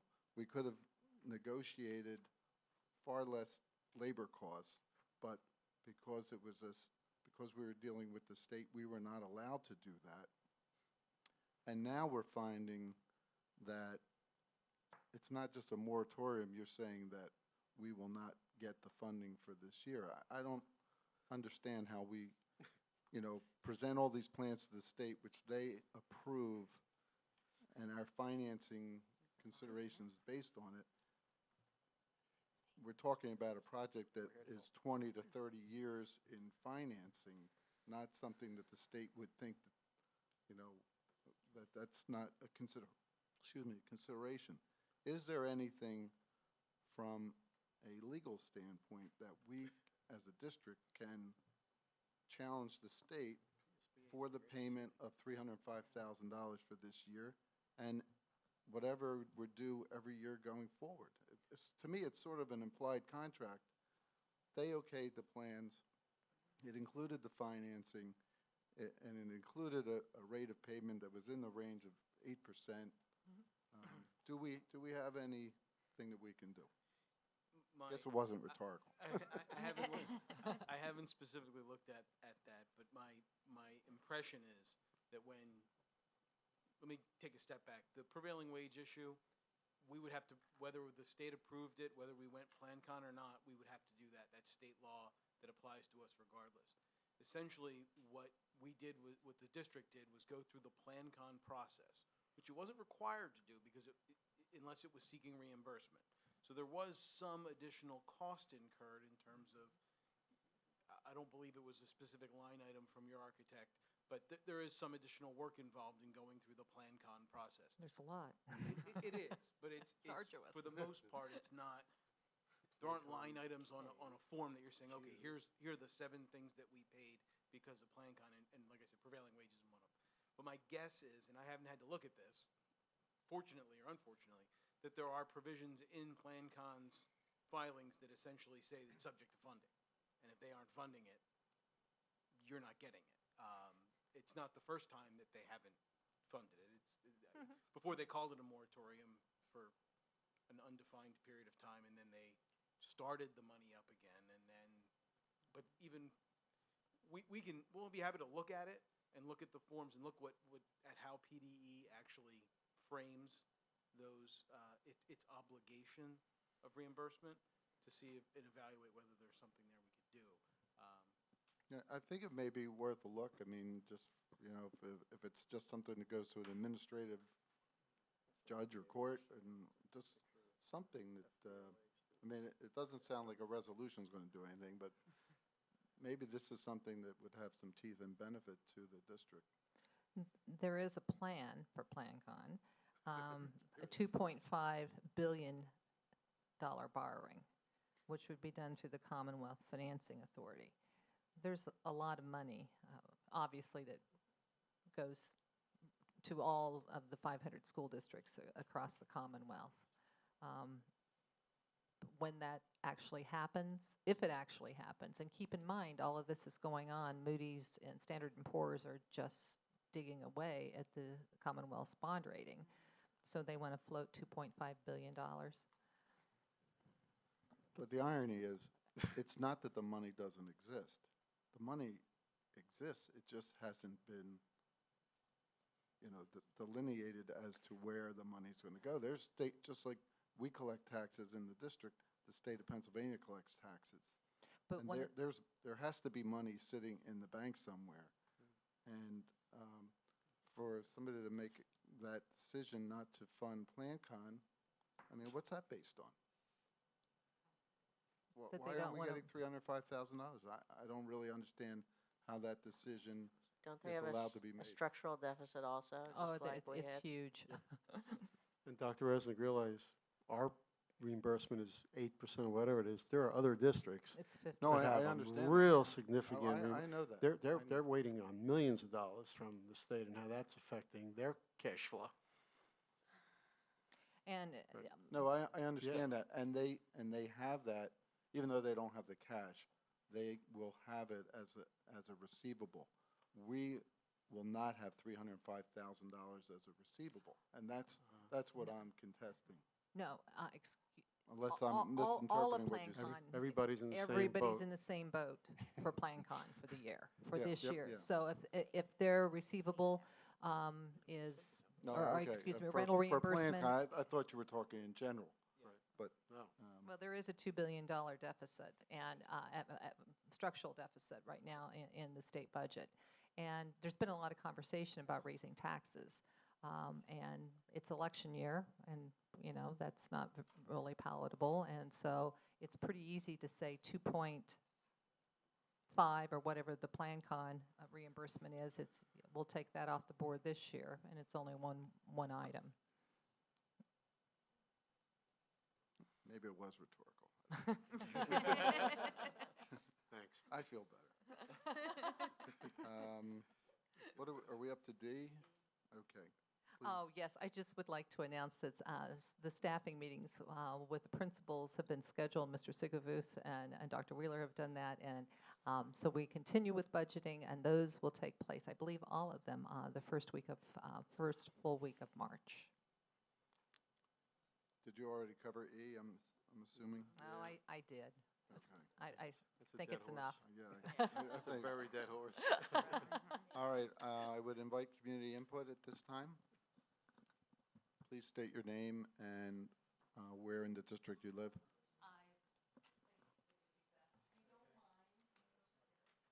We have a 4-minute limit on individual input.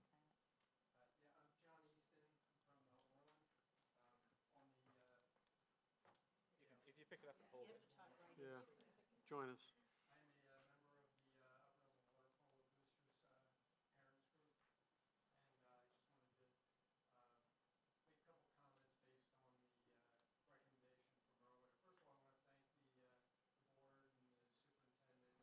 For reviewing this request at such length and the discussion and dialogue that took place regarding that. I do have to say that I'm a little bit disappointed on behalf of our group. We do have a pretty strong group of kids. I think some of the comments that were made as it was discussed this evening, where we want to see if it's really a legitimate entity. I fully believe this is a legitimate entity. We had almost an equal number of boys on the water polo teams this year as the swim team has boys on the swim team this year. So that's a pretty good statement of the legitimacy of this program. I think we also discussed at the last meeting the number of programs that are in the state. And there aren't a significant number of programs in the state, but over the weekend, LaSalle University announced that they were going to be adding water polo, both men's and women's teams, as varsity sports at their university. And in that article that was in the Inquirer, they quoted that there are 200 high school boys water polo teams in the Mid-Atlantic states, and there's 175 high school girls water polo teams in the Mid-Atlantic region. I think that says an awful lot about the legitimacy of this sport, and the fact that Upper Dublin wants to be a part of that growing and vibrant community is very important to note. To the comments about the 1 year, I'm going to say it's almost like a probationary period that it sounds like we're being put on, whereas at the end of the year, we're going to see if we met all the requirements and parameters that have been laid out, and we will get full funding. It almost sounded as though the recommendation suggested that if we don't meet those parameters, that the sport goes away. So I want to have someone please address that for me. And I also think that it's important that in any communication that comes to the Booster Club, that it's fairly clearly stated and spelled out how the discussions will be held, who will hold those discussions regarding the pool time and sharing the pool from those facets as well. I do thank everyone for the long and arduous discussions that we've had on this, and appreciate all the support that we've seen so far. Thank you. Thanks.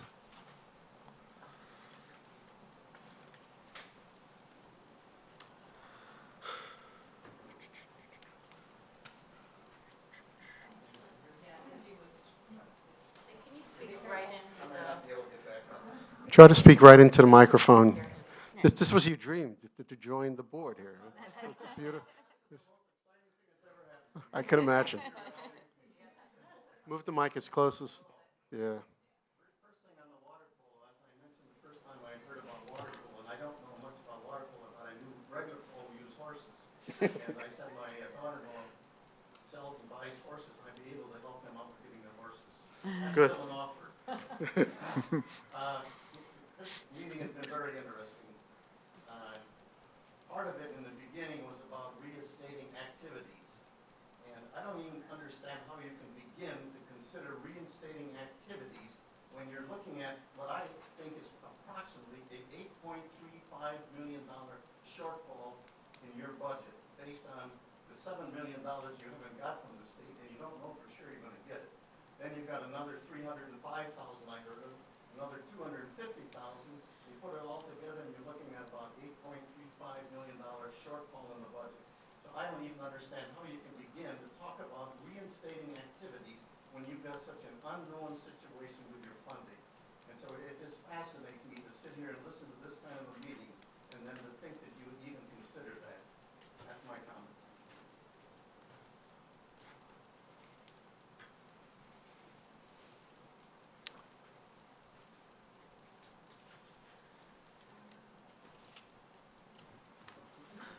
My name is Sarah Regan, and I'm from Fort Washington. I'm the treasurer of the Upper Dublin High School Water Polo Team Booster Club. I only made 9 copies, so if you don't mind if you hand it out and you share.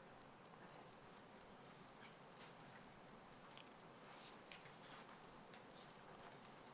Is it down here?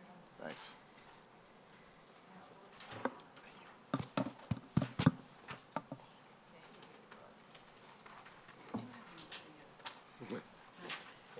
Thank you.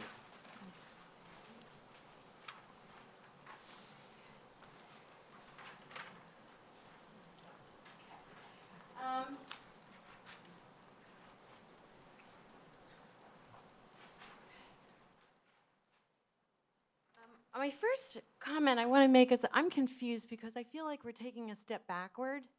I thought that the high school water polo team already was a part of the athletic program at Upper Dublin. We're just considered funding it because it is a PIAA sport. I think we established that last meeting. And that it is a PIAA sport up until the championships. So I kind of feel like we're stepping backwards there. I thought that was already solidified. So maybe you can address that also.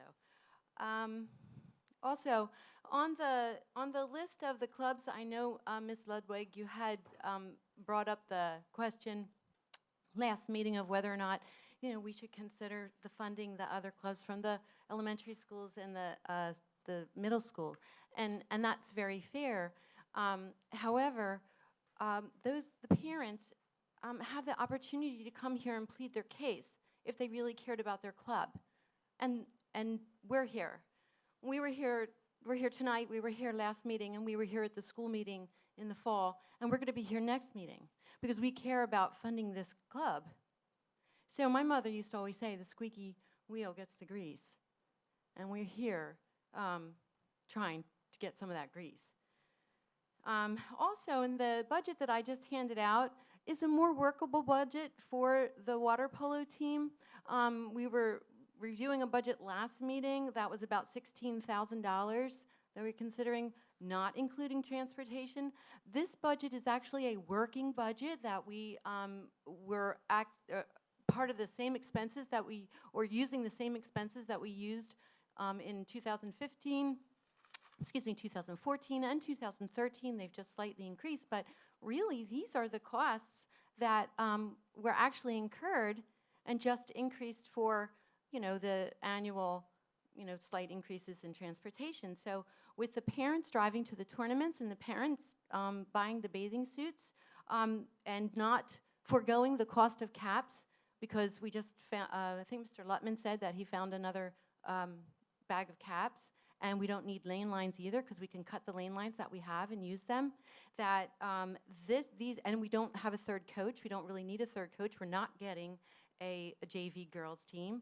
that was proposed last meeting. We only have 10 girls, which leaves 7 in the pool, 3 for subs, and that's 4 girls that basically are playing whole sets and don't get a rest. So the thought of having a JV team is probably not something that's going to happen in the near future. So I just wanted the Finance Committee to see that we're really talking about somewhere around $11,000 in funding. So I don't think that it's as monumental a task to either share or to allocate to fund us. And again, I want to thank the high school team, the school district and UDAC for coming together and helping us have the team thus far, because it is really fun and the kids enjoy it. So thank you. Okay, thank you. Is there any other community input? Okay, I guess I'm going to defer to Dr. Wheeler for comments on water polo issues. I don't think anybody was questioning the legitimacy of the team or the sport, but I don't believe anyone was either. And I have only been here now, I'm finishing up my 2nd year, so I was not here when this all began. But from my observation, and a statement was made, we don't need the 3rd coach because we've decided there'll be no JV girls team next year. When the board is funding a team, those decisions are not unilaterally made by the team or by the coaches. There's a process to work through which involves the administration of the building and then goes to the board. These are the types of things that I think we need to have conversation about during the coming year. It's not an attempt to deny opportunities for students, but if we're going to look to treating water polo as we do all of our other teams, and again, I believe if we fund, we need to fully fund transportation, suits, the whole, all of the requirements of the team. But I think we need to sit down to make sure that we all have a common understanding of the growth of a team. Adding a coach, for example, is not only a budgetary matter, it's a contractual matter with our teachers' bargaining unit. So those things can't be decided unilaterally outside of the system that we have. So it's not a criticism or an attempt to hold water polo back. It's just a matter of, if we're going to fully fund like our other teams, we need to make sure that we're functioning with all of the requirements that govern our other teams. So it's really a 1-year effort to move that ahead so we can then move forward and the questions about funding will disappear. That's my intent. And it will be working with the administration and all of the people who are involved. I want everyone to have voice in that, but we just need to make sure that we're following what we do with all of our other sports.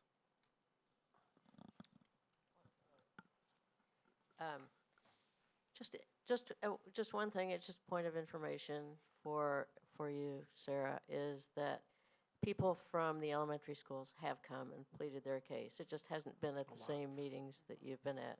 It's fine, and it's not necessarily that it's the squeaky wheel that's necessarily, I mean, people who come and are passionate about what they do, I mean, that is a statement and it is something that we listen to.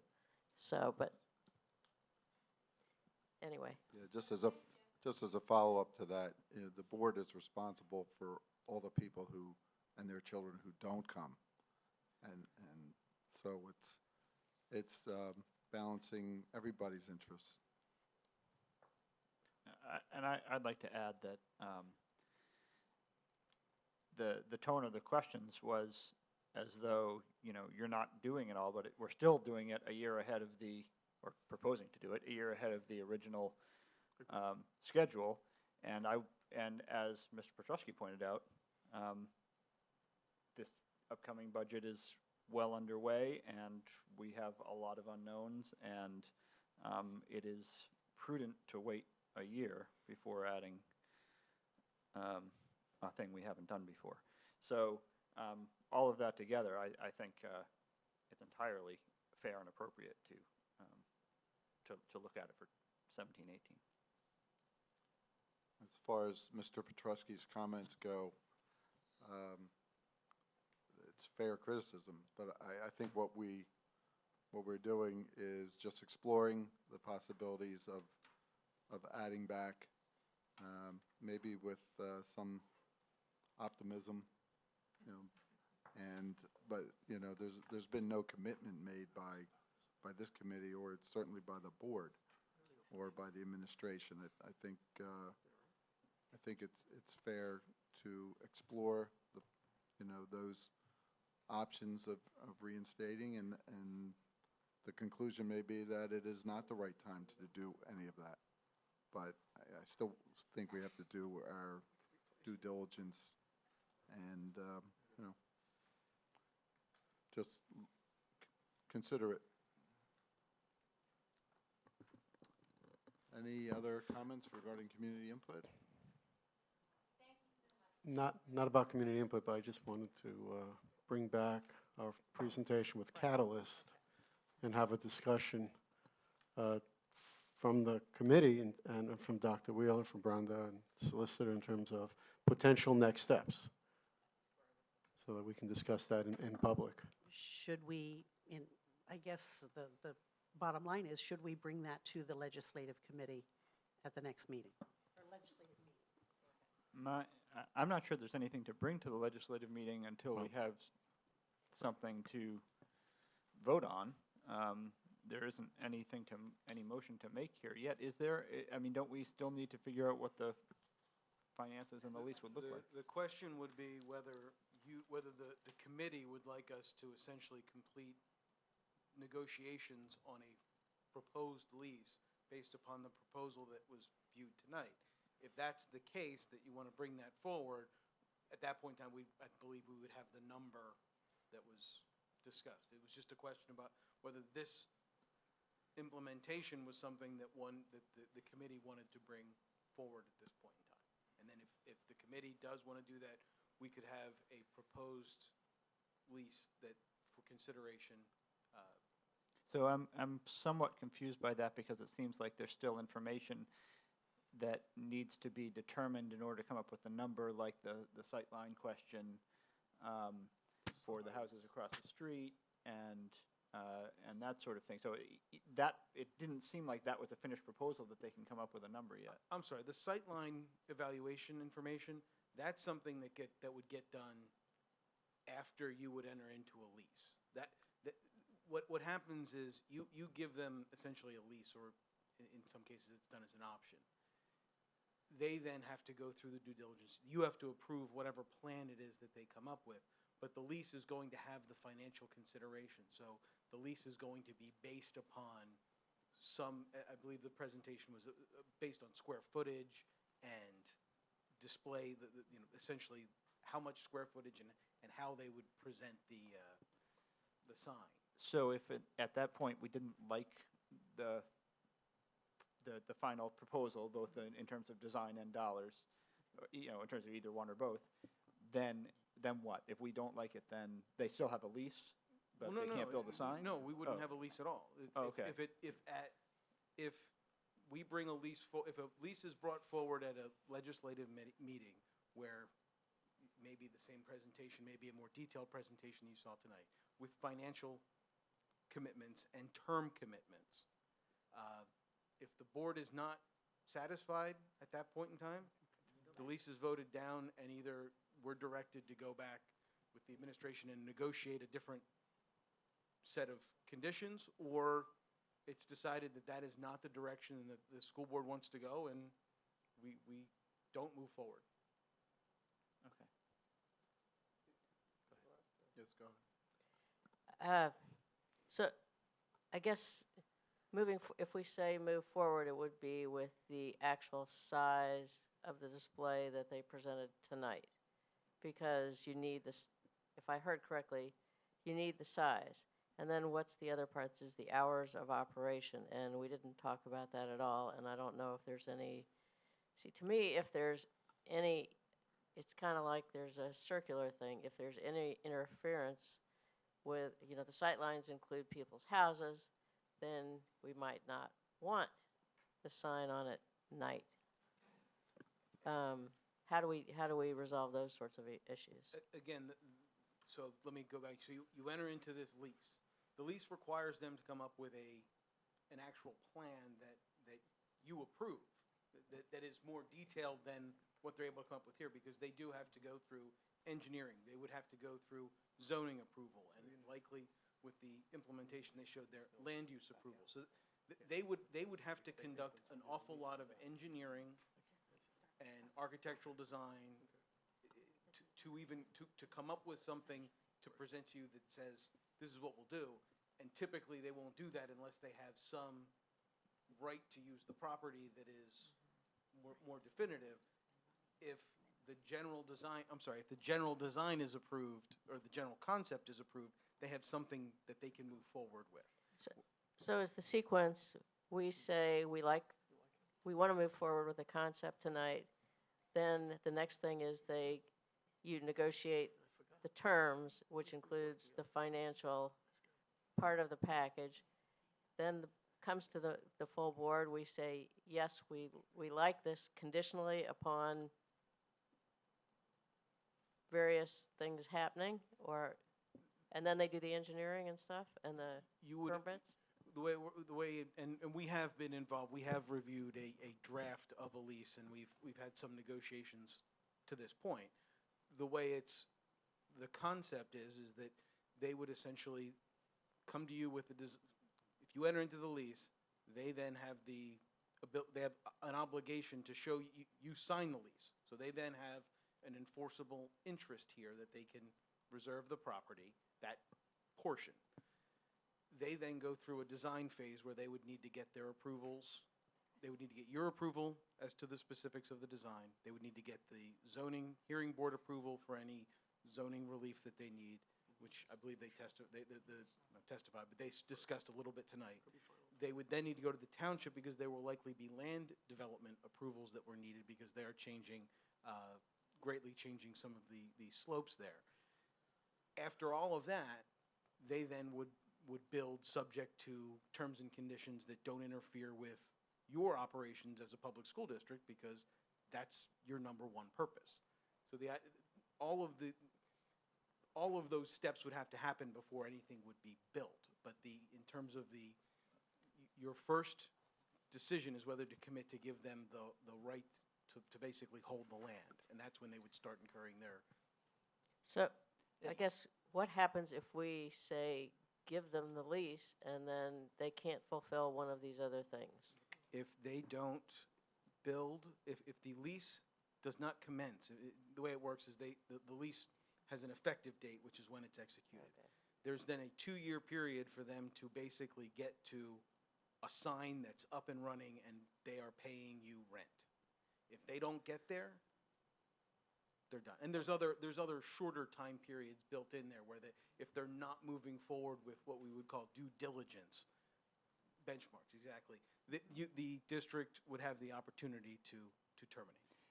So if we say, bring this to the legislative meeting and vote for it at the legislative meeting, is there another opportunity for the board? Is that the last opportunity for the board to say no? It is the last unfettered opportunity to say no, if that makes sense. In other words, you have rights to disapprove of designs within, but there is an obligation of good faith that is implied in every contract. So if you've essentially said yes to this and then they come back with exactly this and you say no, there's a potential for an issue there. But okay. I mean, in terms of if you want to talk about, I mean, I'm giving more of the process. If we want to have a discussion about the legalities of the contract, that's certainly a topic that we could discuss with council in executive session, where we're talking through your risks and potential claims and things like that. I guess I'm somewhat confused. If it doesn't go to the full board, everyone doesn't have all the details. I want to make sure that the full board has all of the information. Sure. No. But I guess I didn't want it to go to the board in the form, I guess we were in the form that we saw tonight. We only wanted to go to the board with the whole package with the financial details. And I guess that's obvious. Maybe that's obvious and we're all on the same page and we just don't know it. Well, I think that's our feeling, but it doesn't sound like that's the process. That we would have to enter a lease With the in fun- order to get the financial. No. If you, if, no, I'm sorry, if I That- haven't been that's clear, the- I apologize. I thought that's No, what no, you were saying. if this is brought forward in March or at any other board meeting, it will be brought forward as a, I mean, you could bring it forward informally. The idea, though, would be, based upon what Catalyst had said this evening, we would come forward after negotiating with them. Here's what they're offering, here's what the lease, here's a lease. It has a term, it has a financial component to what the district is going to get paid, and this is what it is. And that would all be public information at that board meeting. The question was, could we get the committee's authorization to go forward with what they'd shown to get to those numbers? That's because they have to figure out what they anticipate their income to be and what they anticipate their cost to be in order to give us a rent figure, basically. But once, so the part I guess I'm confused about is, if it turns out, so let's say we get all that done by the March legislative meeting and we vote to do this, and then it turns out that something about that design doesn't work for any of the various reasons you cited where it might not work, and that changes the numbers. Are we locking in the numbers at that legislative meeting? Yes, if they've determined that they cannot, if for some reason during that 2-year period that they have to get their approvals and construct the sign, if they determine they can no longer do it because of whatever outside requirement, I mean, But even if they can't quite make the money because something about they can't run it, from midnight to 6 or whatever. correct, they would have Yeah. the ability to not move forward.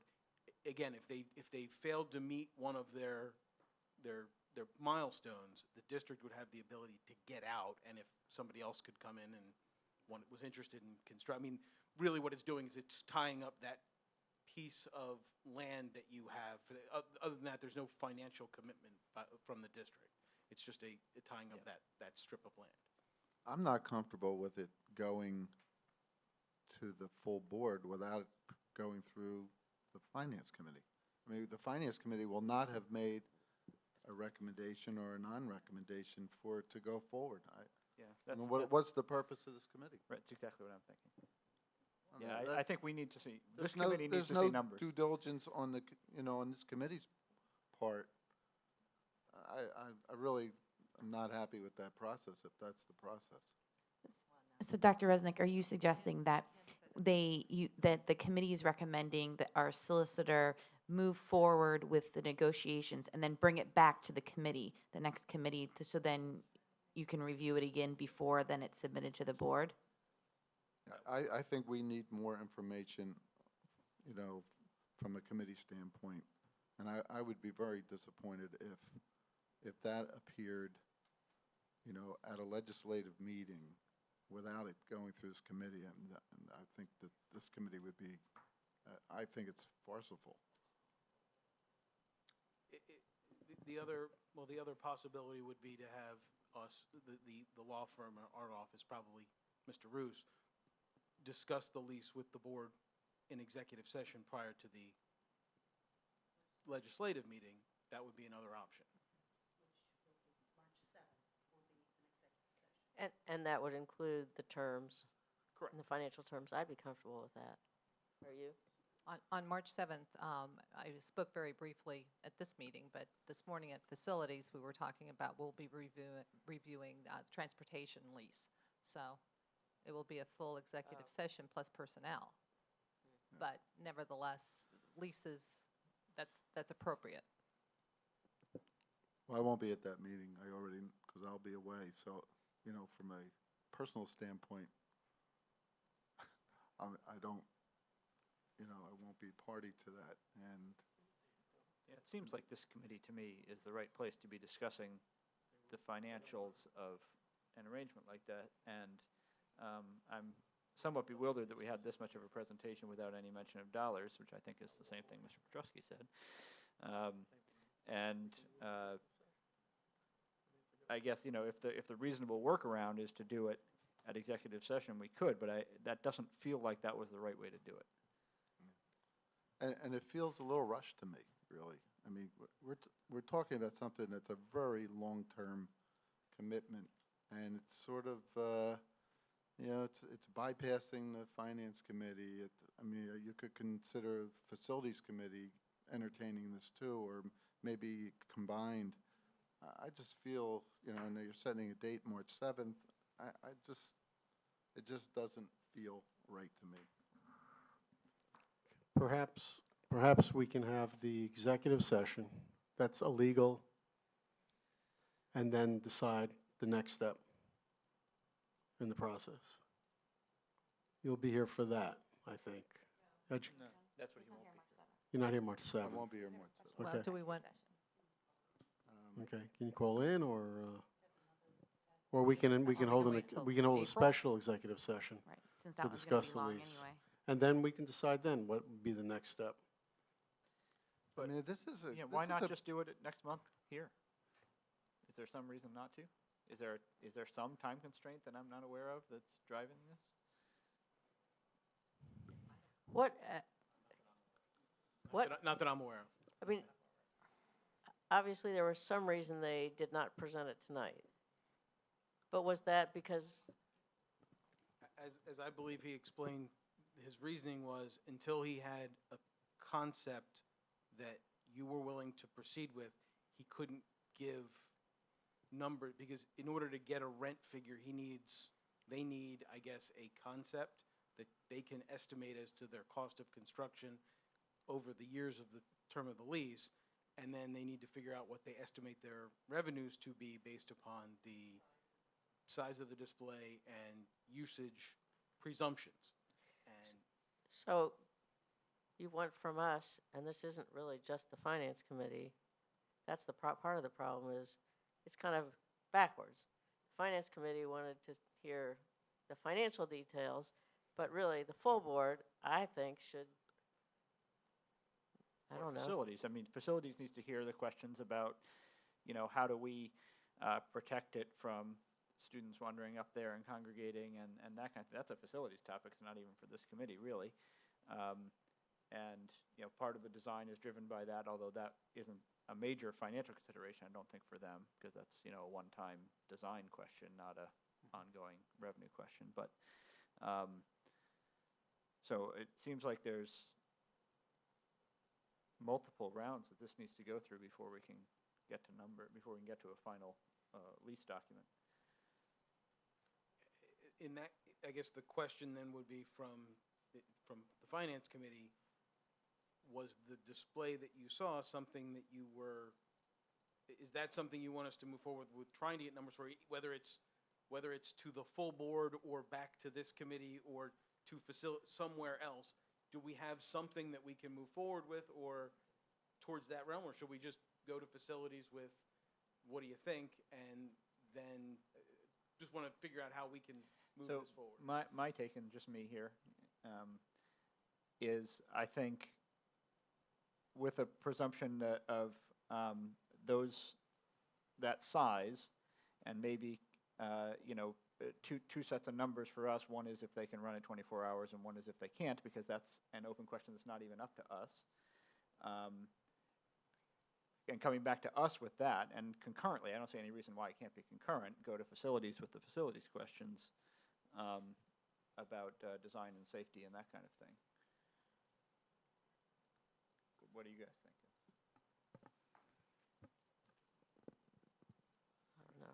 I don't know. Just a personal what I think about it, and I think I like the design. I mean, the conditions for me were that you can't see the sign and the advertising from the school district, from the school side, that it was tasteful enough. Both those were really met in my eyes, and I saw the visual, but I can't really visualize the size yet. I mean, it may look like a huge monstrosity, but I'm at the point where I would like to see the numbers. But at that point, I don't know. We're not committing to anything till we see them. So,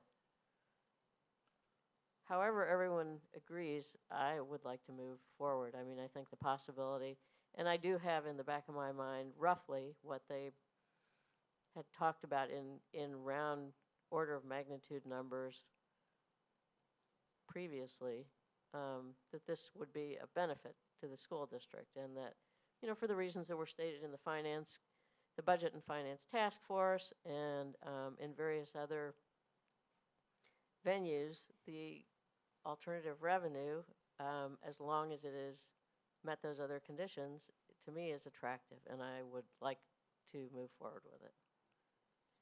However everyone else thinks in terms of the process. Yeah, I mean, I guess I'm just not comfortable with I feel like I'm being rushed. And this is, is this something that's acceptable to the community? I don't know the answer to that. Is the revenue to the district worth, a commitment that is probably going to be in the range of 20 to 30 years? I'm just throwing a number out there, but I kind of have a sense that we're talking about committing to something for 30 years. That's not a decision that I think should be made, on the rush at a legislative meeting, just like that. I just think that there's got to be some discussion. Are these if the board were to accept the concept of this, and I'm not certain that that's the case, depending on the numbers, are these the only people to do it? Or is there somebody else out there? We interviewed several architects for this building. Why are we just interviewing one company that kind of came to us? Do we know that they're the best, or that our financial arrangement would be the best with them? I think these are questions that we have to ask, as a committee, and then maybe as a full board. And I just feeling rushed. I just don't like the feeling. And I think there has to be, in addition to that, some good window built in for community input on this, because, and I need to see the numbers on this, because my sense is, my personal opinion, just me as a citizen of Upper Dublin, is I hate these things. And as a board member, revenue has the potential to overcome that, because, I'm elected to do what we need to do for the school district and the community. But I need to see numbers to determine whether those numbers could overcome my discomfort with having an electronic billboard in Upper Dublin. For me to be the person who votes for it, without seeing that, I need a lot more.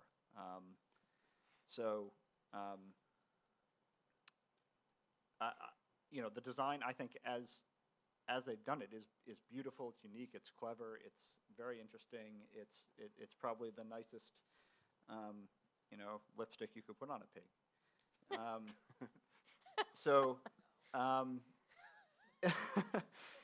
But as the design goes, it's a beautiful electronic billboard, but it's still an electronic billboard. So, I think the rest of the community needs a chance to weigh in on that. For me to vote for it, I need to hear what everyone who elected me thinks about it. I can't just do it. Listening to my fellow finance committee members, what about this? This would, I guess, I try to come up with something which would be to say, we would like to go forward with costing out and coming to a, whatever you call a draft of a lease. Have that presented at, if it is the next board meeting, in a public meeting, but not be on the agenda for a vote that month. So we have the presentation, we allow for community input. Then we go back, I guess it would be in the end of March, and revisit it in the facilities and the finance committees with regard to the proposal. We see what the community has to say also in that month, and then bring it for a vote, if we're all still in agreement, at the April legislative meeting. I think that's reasonable. So it would just be a presentation at the next legislative meeting, but that presentation could not include the financial. No, with the Information. financial. Again, I'm not. You maybe- can't speak maybe- for them. I'm not sure. I'm Right, not sure. that's what I'm Maybe saying. the answer is that we go to see if that's workable for them. And even if it isn't, it allows you an opportunity to have that public presentation, this or a similar presentation at your board level with no recommendation at the time. And with But- the understanding but- that it's going back to finance Okay. at that point in time with numbers. Again, I can't, if we can get numbers for March, we'll do everything we can to do that. Yeah, I think a presentation without the numbers would be pointless. Okay. Yeah. Okay. Let me just say that there's nobody else that gets close to what they do. There is nobody else that does these kinds of monument signs. They're the only ones that do monument signs. You can get one of those plain billboards by there's 2 or 3 other companies. I won't mention their names. Clear Channel is one, but they are billboards. They are billboards. This is the only company that does monument signs. What it's worth. I think, do we need to consider that if, supposing we did a non-monument sign and the impact to the district was 3 times the revenue? Mhm. I mean, I don't know. We don't know that. Possibly. We don't know the answer to that. And I think that's got, just like Mark said, I mean, personally, Mhm. I'm not crazy about the idea of having an illuminated sign, period. Mhm. The consideration is what's the benefit to the district? What's the impact on the community, good or bad? Right. Correct. And so if part of that consideration is a non-monument sign that generates 3 times the money because there's not the investment, maybe that's something that we talk about. We may hate it more, we may hate it less. I just don't feel that we should just take one presentation, and not have the whole financial consideration and make a decision on a given night that impacts the next 30 years. So that's my feeling on it. But we're not Right, making a but- decision without the financials. We're just Right. saying we want to go ahead. Personally, Well, if we're making a decision to enter a lease, but we're not approving the lease. We're just well, approving, negotiating the terms and bringing the terms to the board. maybe I'm just not clear on this. I thought that we had to have a lease, whether it be conditional or whatever, that gave them the property right. With any lease that the board would vote on would have actual dollars in it, presented publicly So what- prior to a vote. We're not committing to a lease without the numbers. Correct. We're just No one would authorizing ever, them no, we would to not. be in- negotiate the terms of the lease.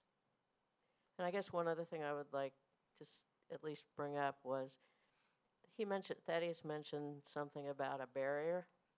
I mean, I think we want something that keeps that from being an attractive nuisance, that keeps people out as part of the lease. I don't know what other people think. I see yeses. Yeah, I was trying Over to direct there. that to the facilities committee, but yes, I agree.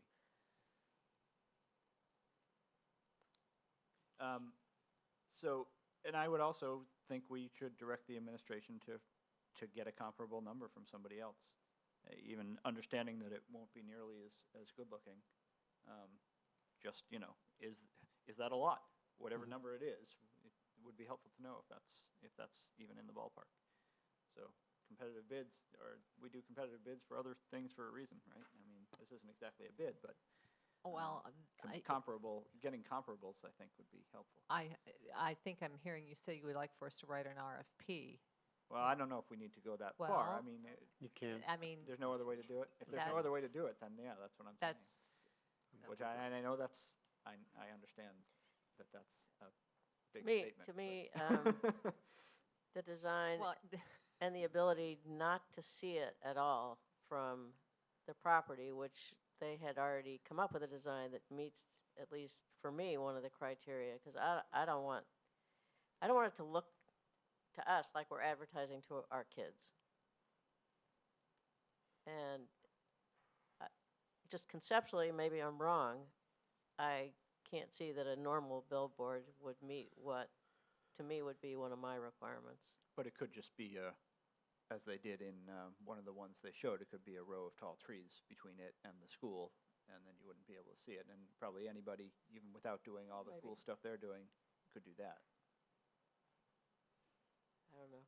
I'd rather go forward with seeing what they come up with rather than doing an RFP or,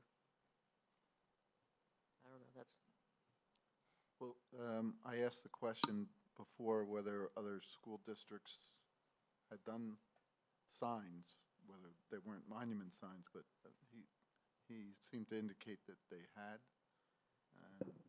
He indicated, I'm not familiar with any. And so I think if we could have some information, just a little survey of those districts and what did they go through, just an informal, what did they go through, their process, and what's the benefit, and were there any negatives? Let's talk to somebody who's been through this before. Just to be clear, I believe he was saying that they did not use Catalyst, that they No, used. I agree. So I'm not, I mean, he can give us the names. I'm not entirely sure how successful we'll be at getting the information from them, but we can certainly reach out to those districts. Yeah, but that would be exactly the kind of information I'd like to hear. If we could, might as well give it a try, because it's a lot easier than an RFP. Okay, so did we answer your question? I'm not sure. Did you answer my question? What's the next step? Yeah, so well, I think the next step should be to come back to finance next. I don't know. I mean, I guess. Are you going to be prepared for a presentation in executive session on March 7th, or do you think that you would be prepared to make that? Based upon the information that you've asked for tonight, I don't know, because that a lot of those pieces have not, those rocks have not been turned at this point in time. So I don't know how long it's going to take Catalyst to get us that information about the other districts, and how long it's going to take to see whether or not we can actually get information from them. And we can certainly endeavor to update the board on the status of where the law firm, where we have gotten in terms of pursuing that. We'll be working with the administration as well, obviously.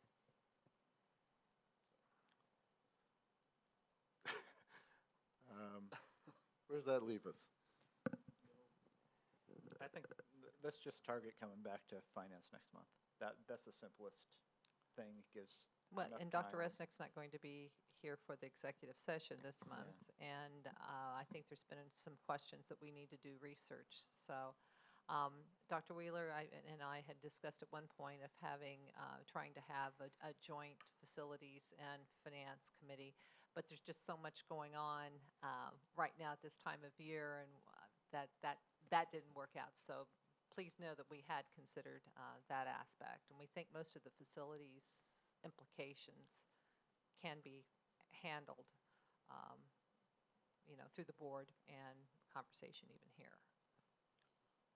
So maybe some of the questions that we asked could be addressed and brought back to the committee, the finance committee next month. I don't know if there's any exploration from a financial standpoint.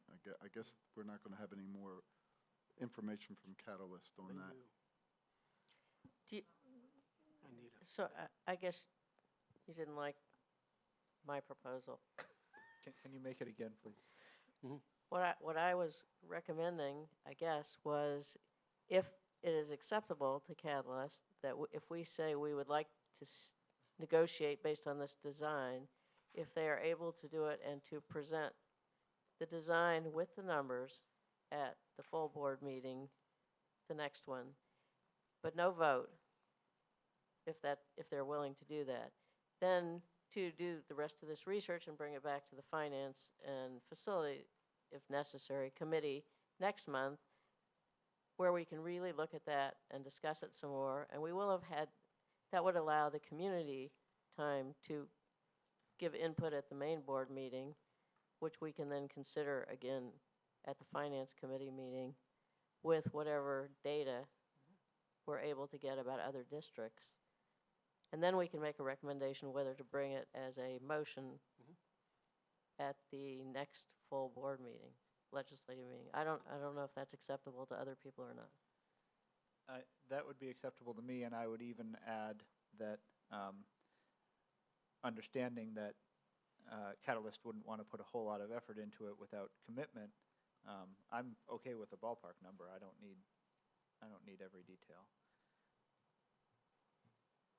What's the date of the next legislative meeting? March 14th. March 14th. The way the calendar falls next month, our Finance Committee meeting is also that week on the 17th. So, will be legislative meeting, Finance Committee meeting 3 days later. Then we roll into April with executive session potentially on the first Monday, and then legislative meeting in April on April 11th. Okay. No, that would be satisfactory to me. I'm getting a lot of nods, so let's plan it that way. We will approach Catalyst and ask them for that, Okay. that presentation at the March 14th meeting with at least ballpark figures. Okay. All right. Let me tell you that the next, if we're done our business of the night, the next Finance Committee meeting is Thursday, March 17th, 2016, 6 p.m. And just like tonight, it'll end at 7:30 p.m. And it'll be in the Upper Dublin High School Cardinal Room. So move for adjournment. We don't have to move. You can. I'm moving to adjourn. I'll second I'm it. moving and grooving. Thanks, everybody. Justin O'Donoghue. When you do lights and sound and displays,